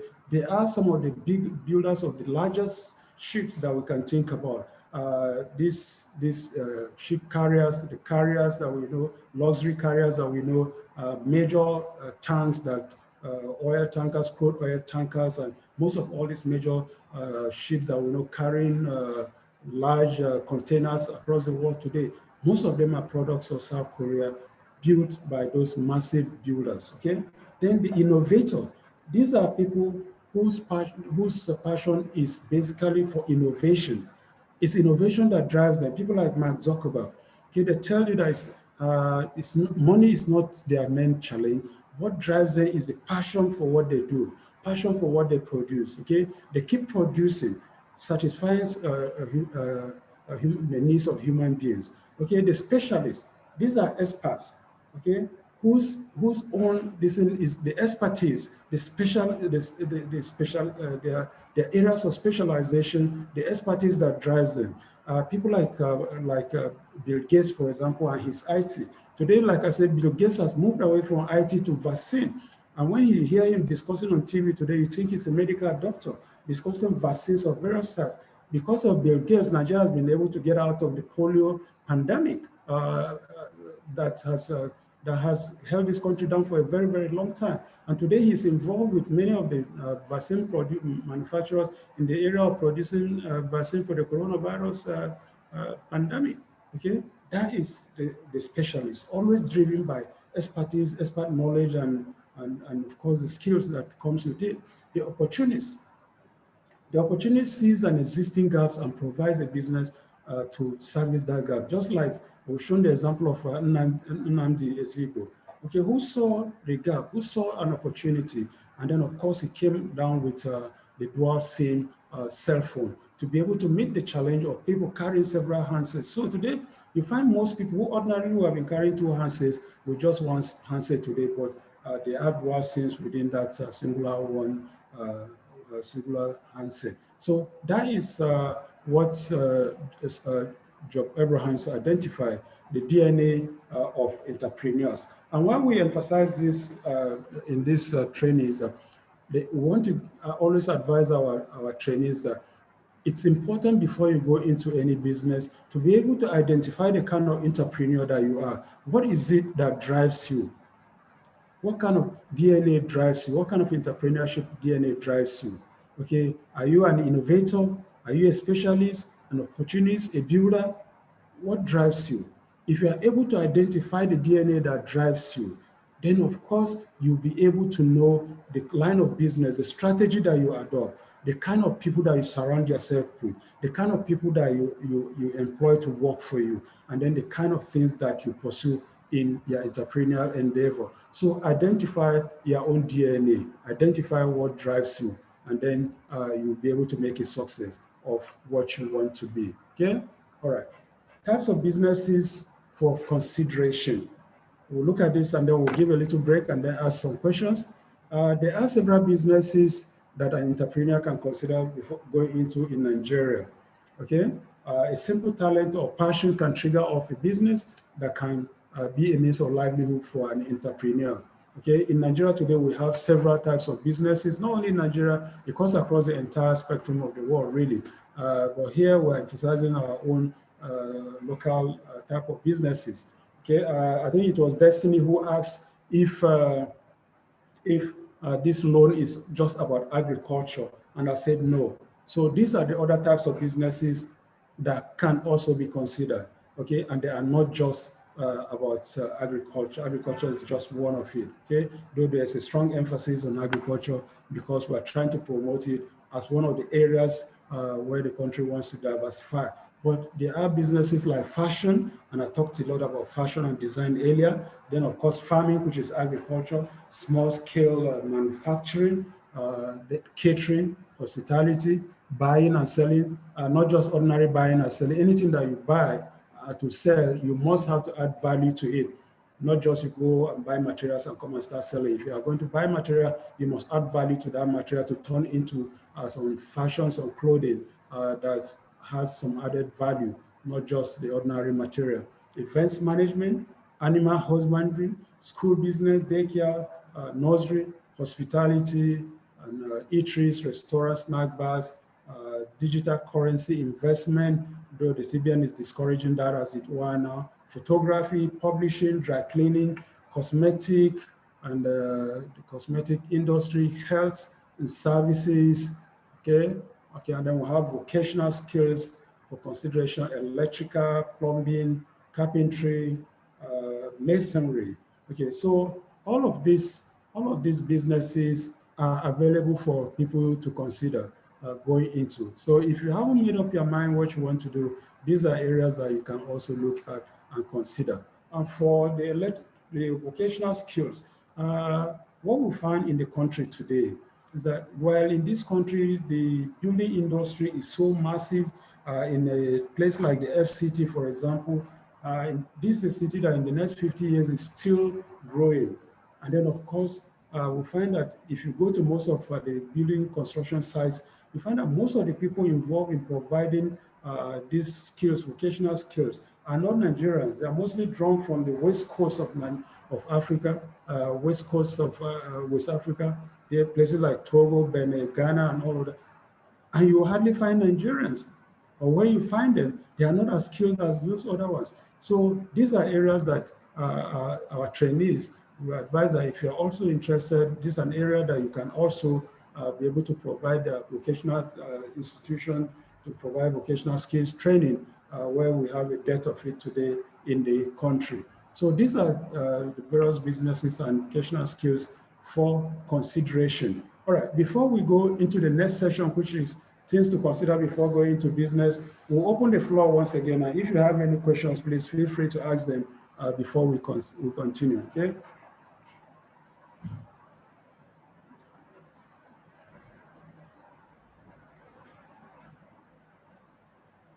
You can unmute your mics and then ask any question, please.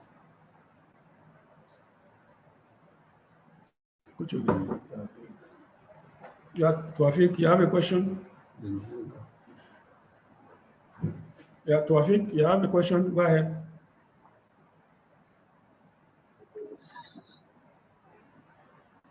You have a question? Yes. Well done, sir. Yeah, thank you, Tawfiq. I have a question. Well done, sir. Go ahead. Please, what is the duration of the time when one can yes, can you hear me? Okay, go ahead. Can you hear me now? Yeah, I can hear you now. Please, what is the duration if one really wants to? That's my question. That's my question. Yeah. As a what's the duration? What's the time skills? As a what's the duration? What's the time duration? I mean, duration of time. I'm talking about the time. For this class? No, for learning the skills, for skills acquisition. Oh, okay. In some of these vocational skills, within three to 6 months, you are able to acquire the skills you require. Those are basically how you are able to acquire. Okay. The important thing is to be able to set up the institution with all the necessary equipment, and then you have the correct teachers who will come and implant that in people. You'll be able to learn it as fast as you can, really. People will be able to acquire those skills in a short time. It's a practical oriented kind of training. Oh, yeah. Okay, thank you. All right, thanks. Any other question? You get that? Okay. Any other question? Thank you very much. Okay. All right, if no question, we'll go back to our class so that we can round up.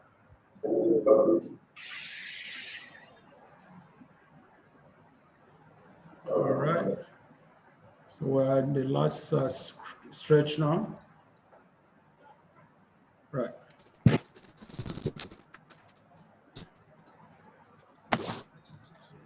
All right, things to consider before going into business.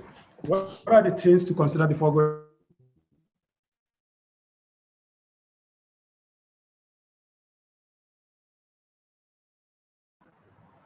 All right. Remember when we started, we did say that anything that we want to do, any line of business that we want to do, there are things that we need to consider before going into any business. You do not, because your friend has started a business and you find that he's successful in that line of business in one community, and then you want to come and replicate it in your own. There are things that you need to consider. There are questions that you need to ask. Okay, there are surveys that you need to carry out. That's where into tomorrow's lecture, which is about feasibility studies, comes in.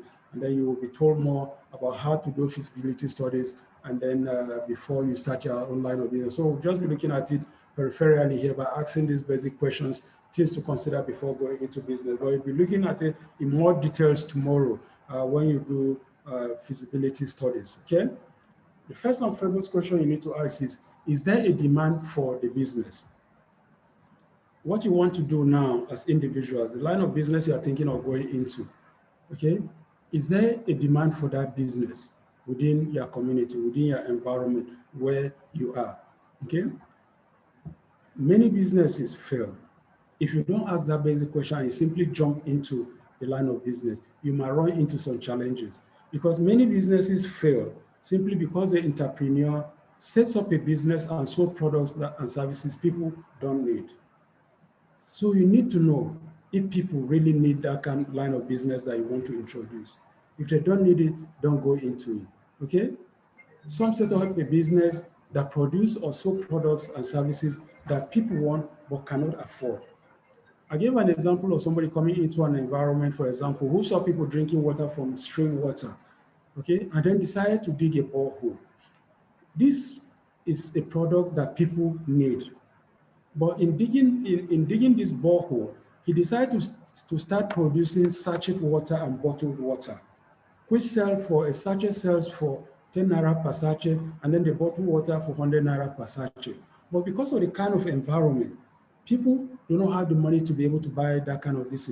If you are selling the products like a bucket, like it produces tap heads, and then begins to sell in buckets or basins, and then he's able to sell one bucket for 10 naira, people will be able to afford that, because a bucket of water for 10 naira is way, way cheaper and more cost effective than a sachet of water, sachet water for 10 naira. So you find that people will choose to still go back to the stream to fetch their water than to just buy sachet water, which will not be enough for them to wash or to cook. Okay, so you could start a business, you could set up a business that produces and sold products. People need it, but they cannot afford it. So that's something that you have to look at, okay? Something that you have to be very sure before you go into it, okay? Then you need to ask the question, are there other people doing similar business, or are you bringing something new? You know, I said it, you could see a particular line of business going on within that environment. And then of course you look at it and say, look, yes, this business is available there, but there are other things that I can do to improve better on it. And you could choose to go in. If you are not bringing in something new, to the table, then you better stay out of it, because that line of business may have already been well led in that environment, and the environment is already saturated. So if you are starting a business in an area where the market is already saturated, the business might fail, as you might find yourself struggling just to keep up with the competition, unless you are bringing something new. It's also important to do some research to find out areas where the competition is not properly serving the customer, and then position your business to fill that gap. If the existing business is not serving the customer adequately, then of course you can now come in and then fill the gap. As an entrepreneur, you have to work hard to differentiate your products and bring something different to the market that no one has ever seen. That is your USP, or your unique selling proposition. So if you are coming into a market, even where there is already an existing business, and you still want to come to that line of business, then come with something entirely different that the existing business is not providing. We call that one your unique selling point. I'll give you an example. We all know pig milk. Pig milk has been in Nigeria for as long as anybody can remember. And pig milk, the way we know it, still is in the form of canned milk, liquid canned milk, which at the time was selling for 15 naira per can. And it was the dominant milk in the country. Okay, you either go for it or you don't have an alternative. Then suddenly, 3 Crown milk came to the market. And then it came with an entirely different approach to milk production. And what did he do? 3 Crown Milk decided to come into the market by producing and selling powdered sachet milk. Powdered sachet milk, which it was selling at 10 naira per sachet. Of course, it was able to penetrate a large segment of the market because the low-income people started patronizing it. Those who couldn't previously afford pig milk, which was selling at 15 naira per can, but can afford the powdered sachet milk at 10 naira, started patronizing it. And before you knew what was happening, 3 Crown milk took over the entire market. Today, what we have almost all the milk companies producing sachet milk also. And then, of course, today we have big can powdered milk. So that is 3 Crown's own unique selling point. And by the time it came into the market, today even pig milk sells in sachets also, powdered and in sachet. Okay, it took over the market and became the predominant force in the industry. And then others started to follow suit also because there was a large market of the low-income people to meet. Those who could still afford pig milk are still affording pig milk. But most of the time today, you find most of the milk sold in the market are rolls and rolls and rolls of powdered sachet milk, okay? So find out something that makes your business standard. Finding out something that makes your business standard is critical to the survival of the industry. So whatever line of business you want to go, make sure that you come with something unique, okay, that differentiates your own market, okay? So determine what needs are out there. What are the things that are out there that people need, okay? You have to know what people need, not just come and start producing things that people do not need, okay? What businesses exist that satisfy those needs? If you determine what needs are there, then find out the businesses that satisfy those needs, okay? If there are no businesses currently satisfying those needs, it could mean that no one has thought about it. Maybe no one has thought about it, that's why there's nobody in that line of production. Or that there might not be enough market to setting up that business to make it viable. Or you could set up that business and find out, look, nobody has gone in because there's no market to make it viable. So you have to be sure that the market is there before you go into that line of business. Or that the cost of carrying out that business in that environment might be too expensive. Okay, you might choose to go into that business, but by the time you go further down, or when you start the business, then you suddenly realize that doing this business is very expensive. Maybe because of issues of power, because you need power to power most of your business in this country today. You cannot go and set up a business that you want to rely purely on generator. Where are you going to get the money to buy the diesel from?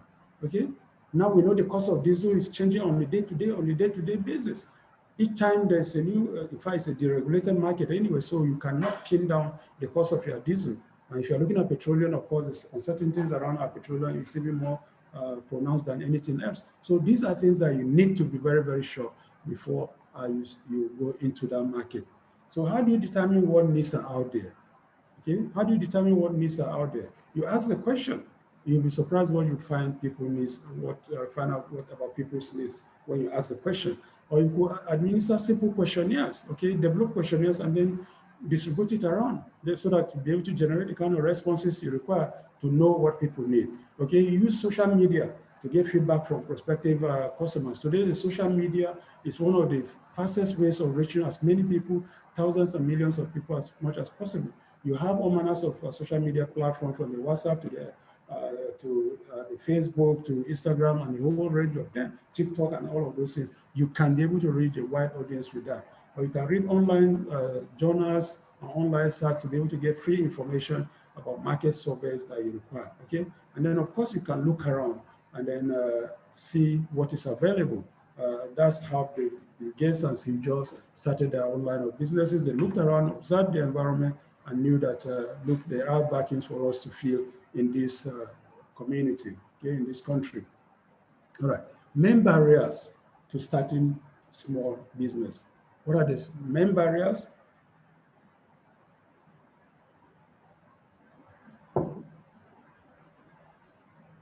As I said, when we started is that whatever it is that we want to do in life, we find that we might run into some kind of barriers. So it's important that we are able to determine what these barriers are. What are these challenges that we're likely to run into before going into this line of business? So when we are able to make that determination, then we know how to go about how to overcome these barriers. Okay. First and foremost barrier for most entrepreneurs who want to go into business is that money. Money is a major barrier, it's a major challenge. Okay. This is the most vital resources an entrepreneur needs to start a business, and probably the most critical barrier to starting a small business. Remember, I did say that there is a missing gap. Government found that there is a missing gap. And what is that missing gap? Financing, funding. That is what we are emphasizing here. Okay? So money is critical and vital. Okay? Exactly how much do you need to start? And where are you going to get it from? You have to determine how much you need for start your business, and then you have to determine where you are going to get it from. Where are you going to get it from? Okay? Lack of knowledge. Lack of knowledge. Many small businesses fail not for lack of capital, not for lack of money, but because the entrepreneurs had little knowledge of the business. So for some people, it's not money. Some people, it's lack of knowledge for that line of business. You see a line of somebody in a line of business, and then of course you show interest, but you know little about that business. So you need to be a little bit more knowledgeable about that line of business. What are the peak and low seasons of your business? There are businesses that have low and peak periods. Okay, so you need to know when are the low and peak periods. If you are into tomato farming, for example, you need to know when are the peak periods for to go into tomato farming, and when are the low seasons. Okay, and if you're in the peak period and there is so much glut in the market, what are those things that you need to do? Do you have means of preservation? Do you have means of keeping them secure to be able to make sure that you're able to make your money out of it? So these are things that you need to know. Okay, what sudden change in environment can affect the business? Government policy, taxes. In any environment you find yourself, there are certain changes that might occur, especially in the area of government policies, that you have to be very, very cautious about. And you have to be on top of your toes to be able to keep abreast of new changes and new developments. I'd like to give the example of the experience of some maize farmers in Nigeria. Not too long ago, just like government was banning the importation of rice and poultry products, it also banned the importation of maize, okay? Because it wanted Nigerian farmers to also be able to produce enough for the Nigerian market. And then, of course, people gladly went to the banks and took loan facilities and went into massive production of maize. But just before they could harvest their maize, the poultry farmers started complaining about the scarcity of maize for their feeds. And then, of course, government within that period responded to them by lifting the ban on the importation of maize. Suddenly, the people who took loan facility for their farms found that they had glut on their hand. People started bringing in maize at cheap rates, and those that borrowed money to plant maize and that were just harvesting could not be able to compete with those who were bringing in cheap maize from outside the country. So they were impacted. Most of them lost money and were not able to repay their loans. So that is something that we have to remain very abreast about. Taxes. How much are we, the taxes that we pay? We find the changes that keep occurring in the payment in the taxes. VAT suddenly changed from 5% to 7.5%. Okay, stamp duty moved from 5% to 6% and all of those things. So, and then of course there are so many other kind of taxes that we are unaware of. And then of course there are the multiple taxations. As you take your products from one part of the country to the other, on the road, you are virtually being taxed at every nook and cranny of the roads. These are major federal highways, but state governments simply put up barricades along the way, and then they start collecting taxes on people who are trading along the road, who are going along the road to carry out legitimate businesses. So all these are things that you have to factor into the line of business each time you want to go into any kind of business. Are the products perishable? Whatever it is that you produce, are they perishable? Do you have means of preservation? Do you not have means of storage? Do you have the market that will easily absorb those perishable items? Okay, so these are things that you have to be very, very cautious about. How long does it take to produce your goods? And will it affect your ability to meet your customers' needs? All of these are things that you have to keep at the back of our mind if you want to go into any line of business, because there are some of the barriers that you might run into. Determination. You need to develop the courage of a bulldog and maintain the determination that will enable you to smash through obstacles, as there will be many along the line. Here we're saying that determination is very, very key to success in any line of business you want to go into. If you don't have the determination, you might run into some challenges. Because one is that as you start any business you go into, you are most likely going to face some kind of rejection at the point, failure at the initial point.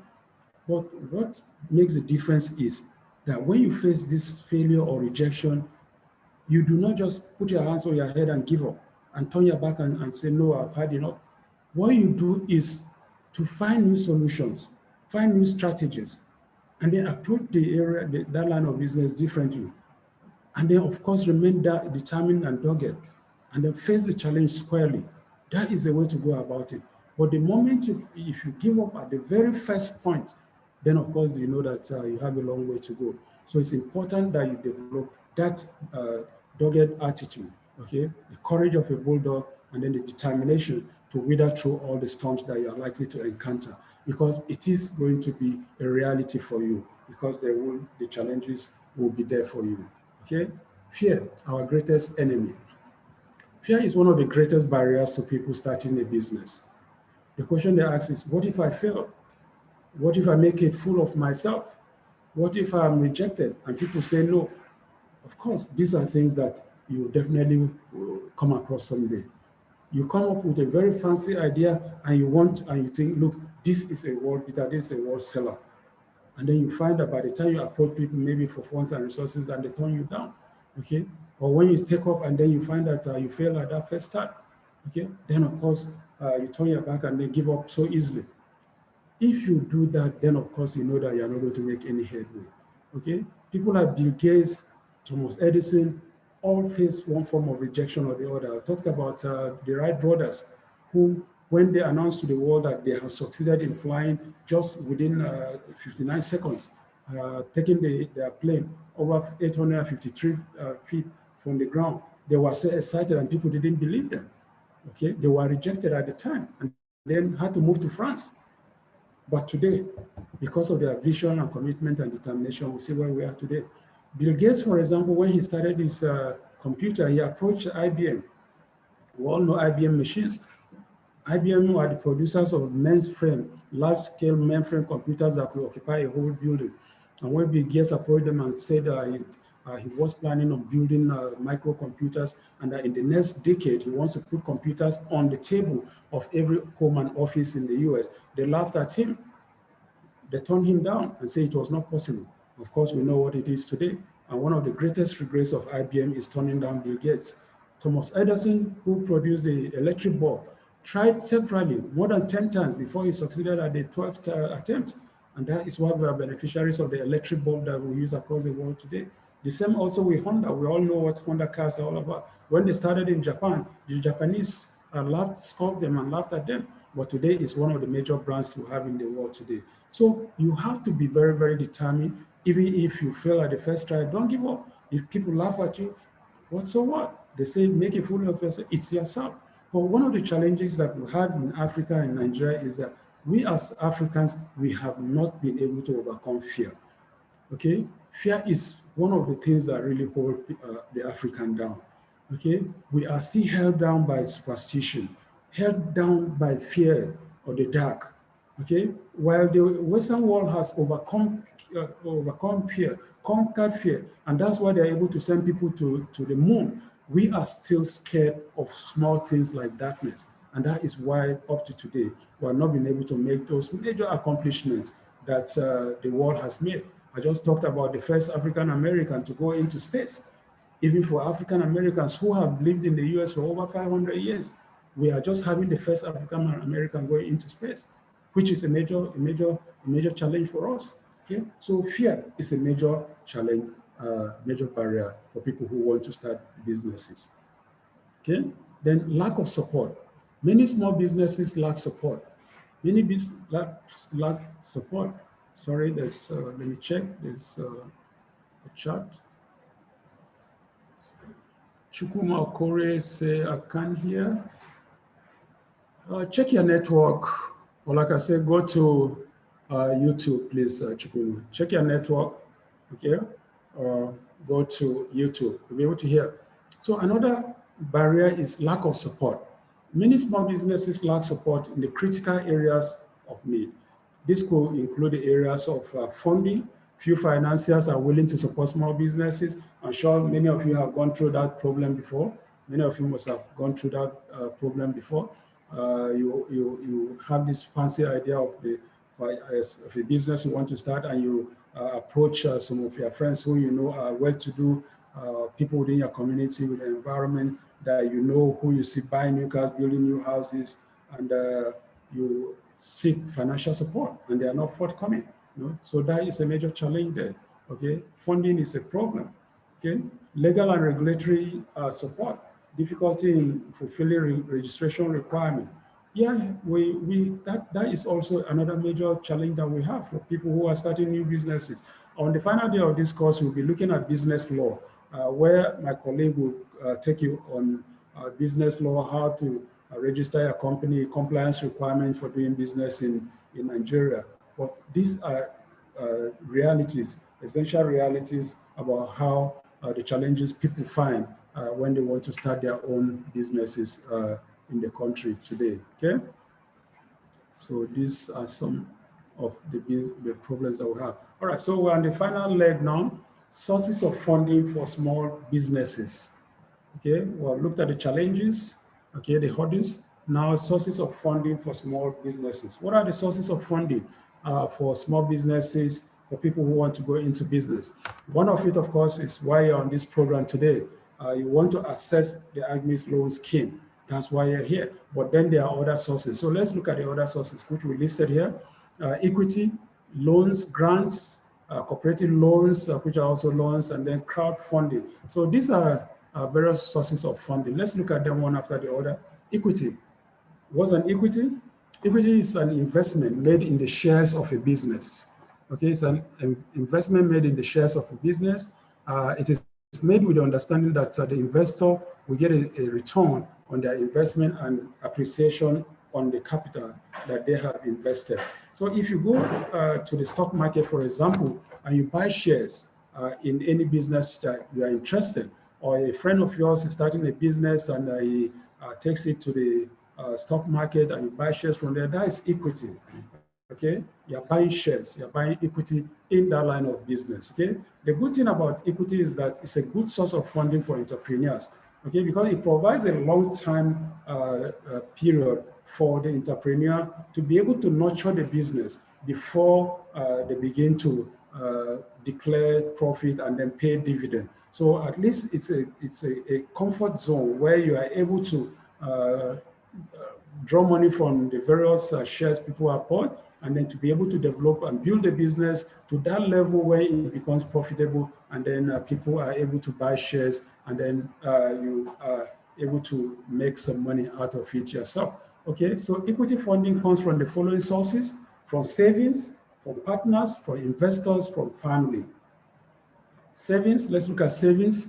Of course, we all know what savings is all about: setting aside a little money from your resources so that you'll be able to bring it out on the rainy day to start your own business or buy or invest in the things that you want to. But of course, we know what the challenge of savings are in Nigeria today, where the minimum wage is 30%. I don't know how many people will be able to save, but then of course, savings take a lot of effort, it takes a lot of discipline, and then of course sacrifice to be able to put aside some money. So the advice we like to give is that no matter how difficult it is, try as much as possible as you can to be able to set aside the little money that you can so as to be able to have some money at the rainy day to invest or to start your own business. Okay, Partners are people, friends and relations who have their own savings and who can come and buy equity in your share, in your business, so as to be able to grow that business.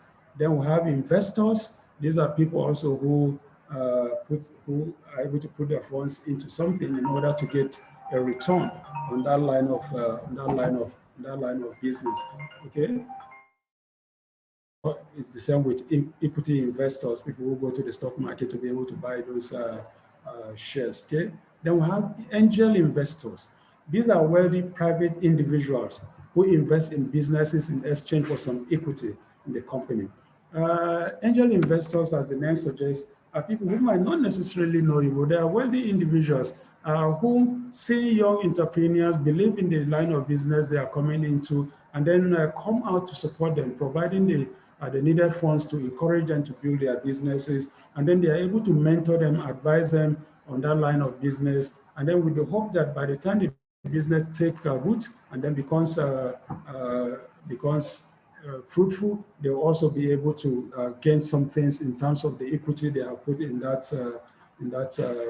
company. So that's what angel investors are. They are like the angels, that they are guardian angels, they are mentors, and then they are guardians, they are advisors, and help young entrepreneurs in trying to build their businesses. Okay, family and friends. Family and friends are usually the first source of investment for most young startups. And that is the reality. I'm sure most of you in starting your business must have approached your family members and then maybe some friends, telling them that look, you have this idea of a business and that you need the funding. And most times, most parents are able to come to their young family members who come up with these ideas and then provide the necessary funds for them to start their businesses. Okay, by the time they try first 2 tries, subsequently, of course, they also will have to find some other sources of funding. But always, most times, always is the family that is that first source of funding. They provide the seed money for most young men who want to go into their own line of business. So that's a major source of funding for small businesses. Loans. That is why we are here. We want to assess the Agsmeis loan scheme. So a loan is a business loan is money given to an entrepreneur to finance the purchase of an asset or fund the business's recurrent expense. Okay, loans can either be interest bearing or non-interest bearing.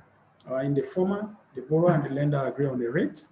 The loan is tenured for a specific period, and at the end of the tenure or at maturity, the borrower must repay the loan to the lender together with the interest that has accrued. So basically here, what we are trying to assess, the Agsmeis loan scheme, it's an interest-bearing loan. Okay, when you assess the loan between you and the lender, which is NISA, you agree on the rate, and the rate for this loan is 9%, and then it's tenured. The tenure is 7 years. Okay, here of course there are no collateral; it's collateral free. Okay, but at the time of maturity, those 7 years, you are expected to be able to pay back both the interest and then the main loan itself. Okay, so that is interest-bearing loan. But then there are non-interest-bearing loans also. These are based on Islamic principles. Okay, here the Islamic, the non-interest bearing loans normally do not charge interest on the loan. So unlike this one that will have 9%, that one is interest-free. So banks like Jais Bank, Taj, and so I provide such loans, which is based on Islamic banking principles. When you make profits in that kind of this thing, they have a way of sharing the profit. And if there's default or failure, they have a way of liquidating the assets and then, of course, the liabilities and sharing them across board so that everybody at least gets something at the end of the day. But that is based on the Islamic non-interest banking principle. Okay? So where can loans be assessed from? Can be assessed from banks, commercial and microfinance banks. But like I said, the interest rate is so prohibitive in most instances, and that's why most Nigerians are not able to access the loans in those banks. Okay, you can also access loans from partners. A partner can decide to loan money to an entrepreneur, of course, with an interest bearing also. So you agree on the tenure, that's the time of repayment, and then the interest that he will charge on the loan, okay, just like what obtains in the bank also, all right? Then we have grants. That's another source of funding. Grants are funds given to small businesses by donor organizations. Usually the donor does not retain any interest in the business. However, to ensure that the money is actually used for the purpose intended, the donor will set up processes to ensure that the project is properly implemented. Here, donor agencies, most instances, of course, it's not a loan, so you are not expected to pay back. Okay, but the donor agencies, donor organizations who come out to support such businesses find that there is something beneficial in this business, not just to the individual, but for the community. Most times they are social enterprise projects, okay, that benefit the larger community.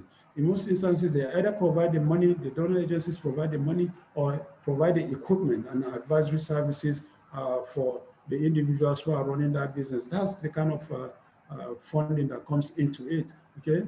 But where they provide the funding, they set up mechanisms to make sure that the money is properly utilized, okay? Most instances, like I say, it's the equipment they provide, because they know that most instances when monies are given to people, they fritter it away, okay? So that is how grants are given. And we have so many grant agencies, especially international donor agencies, like the USAID, DFID, and places like that. They are very common. They are very important component of funding in Nigeria today. Sources of grants in Nigeria, SMEDEN is a major source. DFID, which I just mentioned, Shell Livewire funds. Shell Livewire funds is given by the Shell Oil Company, the Shell Oil and Development Company. That's the international oil company operating mostly in the Niger Delta area. Here they have set up these Livewire funds, with which they give grants to young individuals who want to start their own businesses, develop their own, set up their own manufacturing industries or other businesses, which they use in helping themselves, family and friends and community members. That is basically to encourage more and more young men to go into more legitimate business, pulling them away from militancy and destruction of the oil sector productive activities in the Niger Delta area. And they have made a success of that, really. Then we have foundations like the T.Y. Anjuma Foundation that is doing a lot of work in the Northeast region that is ravaged by the Boko Haram insurgency. We have the Backup Industry, MTN, all of them are foundations providing grants to businesses across the country today. Cooperative loan. Today in Nigeria, in most organizations in Nigeria today, cooperative societies are major features of our organizations. Cooperative societies are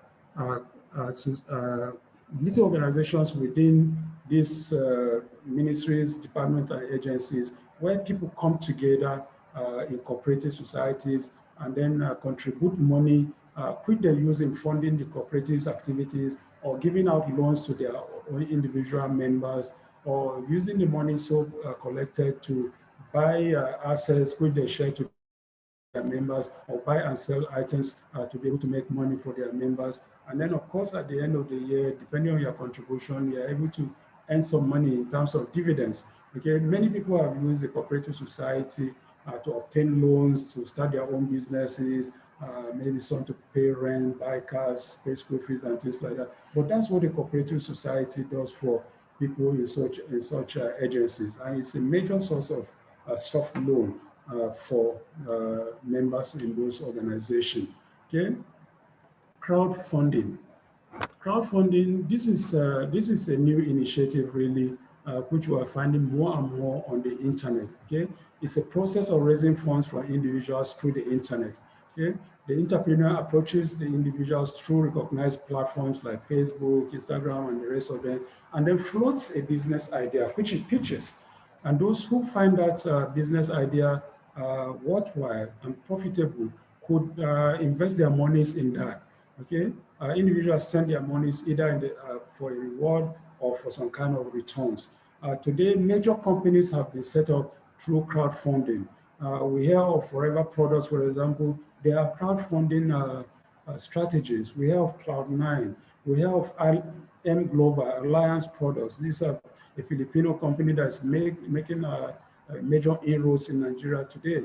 And apart from bringing in people down lines and things like that, where they pay you money, they also have other side products, household items, health supplements and things like that, which people buy and then also sell and make money out of it. All of it through the internet marketing and strategies like that. And of course, it's making a whole lot of inroads in the world today and in Nigeria in particular.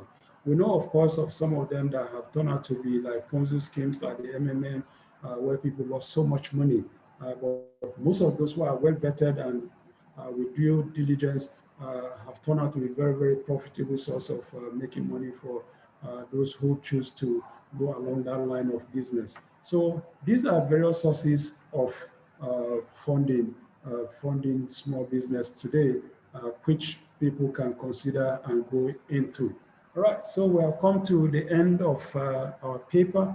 I want to thank you very much for your time, sharing your time with us.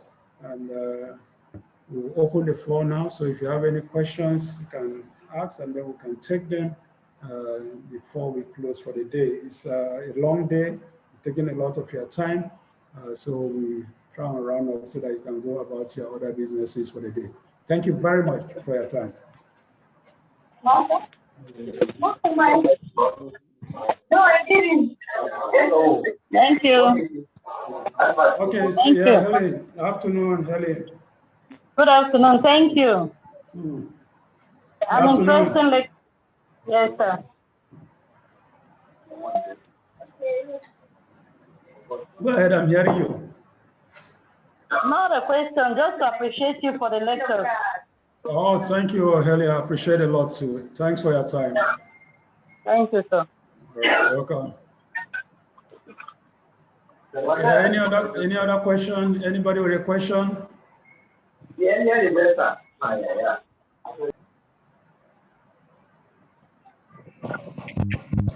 Yeah, Godfrey.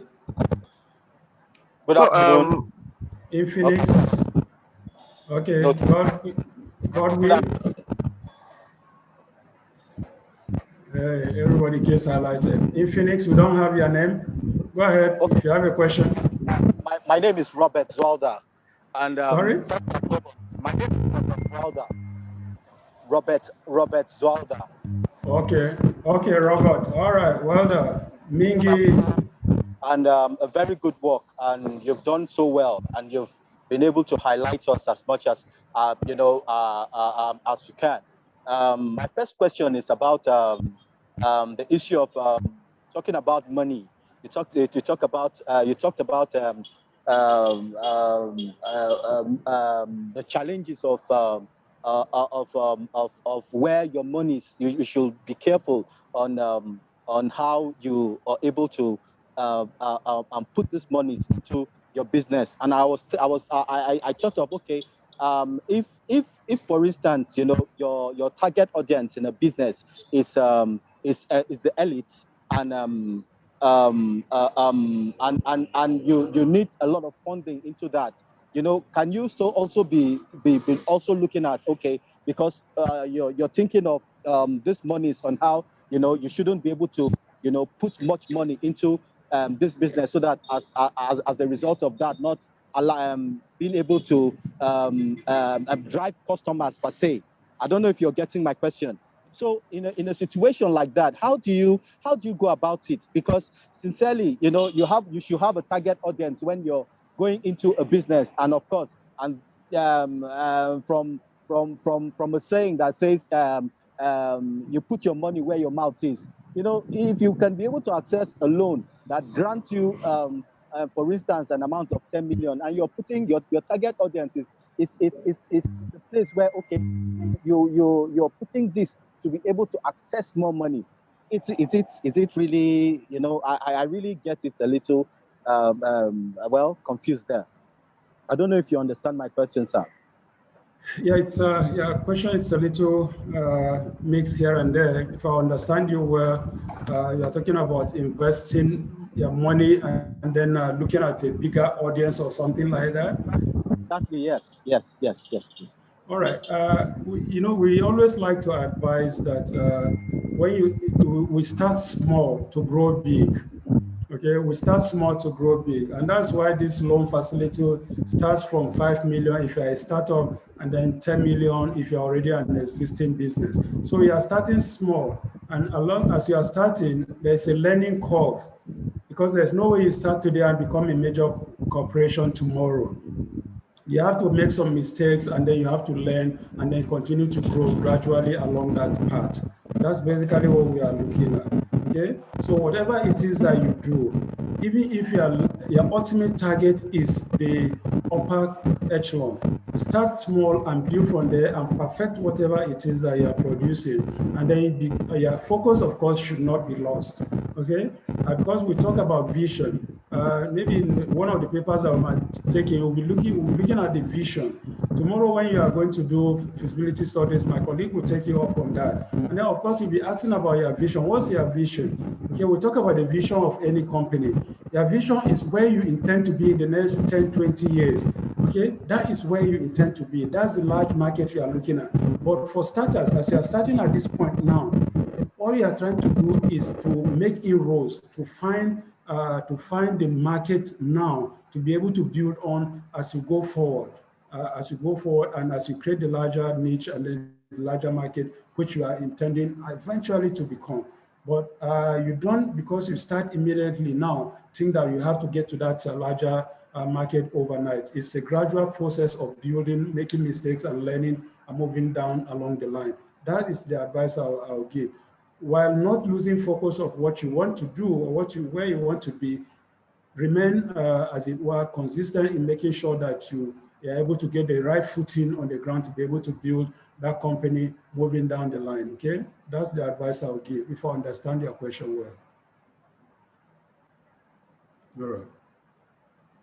All right, Efinix Note 4, you are focused here on screen now. You have a question? Give us your name, then ask your question. Hello. Yeah, go ahead. Hello, sir. Yeah, go ahead. Can hear you. Good afternoon. Good afternoon. My name is Ayodele Family. Yeah, Ayodele. Just want to appreciate you with all you've taught us so far. Thank you. So I want to ask, the exam we are going to write, is it after the whole lectures or is one after another? Well, we have posted the quiz already on the platform. So if you do that one, it's for this topic. Tomorrow you do another one for the next topic. Those are the quizzes you'll be doing. There's no final exam per se. Okay. Yeah, Chukuma. Yeah. Yeah, Charles. Go ahead, Chukuma, Charles.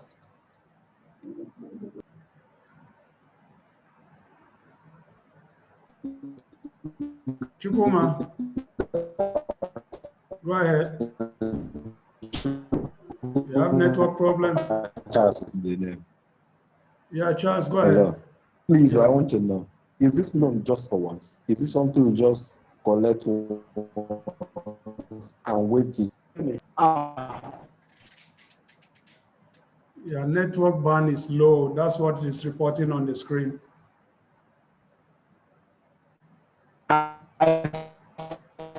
The loan.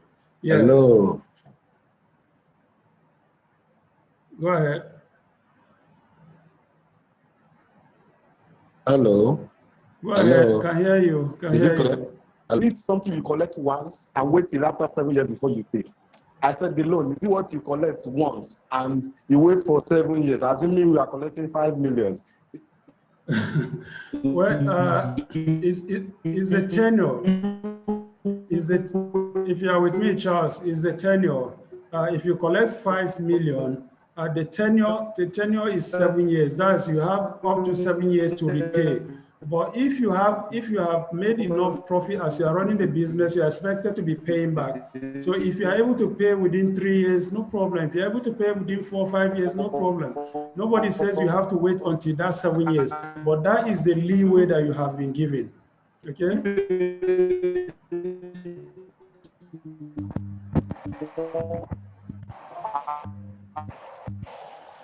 Charles, your network band is low.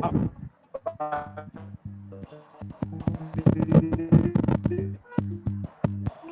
can't hear you. Your network band is low.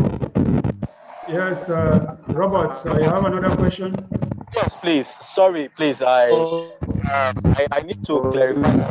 That's why I'm coming back again. Now for the quiz, talking about I just noticed before we logged into the class. You have gone off. You have gone off. Put on your mic. Your mic is off. Robert, put on your mic. It's off. Yeah, okay. Okay, fine. I was still talking about the quiz. You know, I noticed there was the quiz came up before the training. So I quickly answered that before the training. So is it that when the quiz normally comes before the training, each and every for every class, or it's just that it's supposed to be after the class, then we answered for the quiz?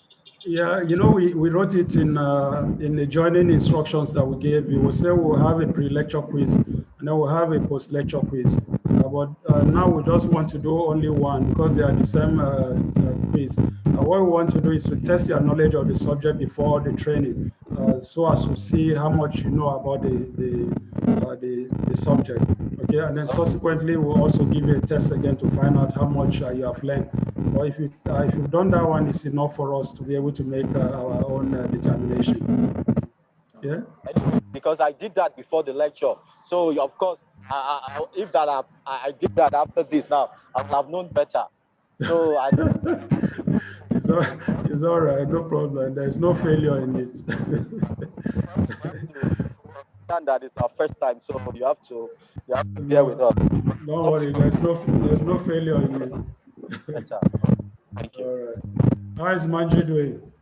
She's very well, sir. Very well. All right, my best. All right, thanks. Yeah, any other question? Or we'll let you guys go? If there's no question, then we'll close for the day. And then to thank you very much for sharing the part of your day with us. I know the day is long spent, so let me leave you to go back to your businesses. We'll reconvene again tomorrow by 10, and my colleague will come in to take you on feasibility studies and business plan. Thank you very much. Have a wonderful day ahead of you. All right, bye-bye. Okay, sir.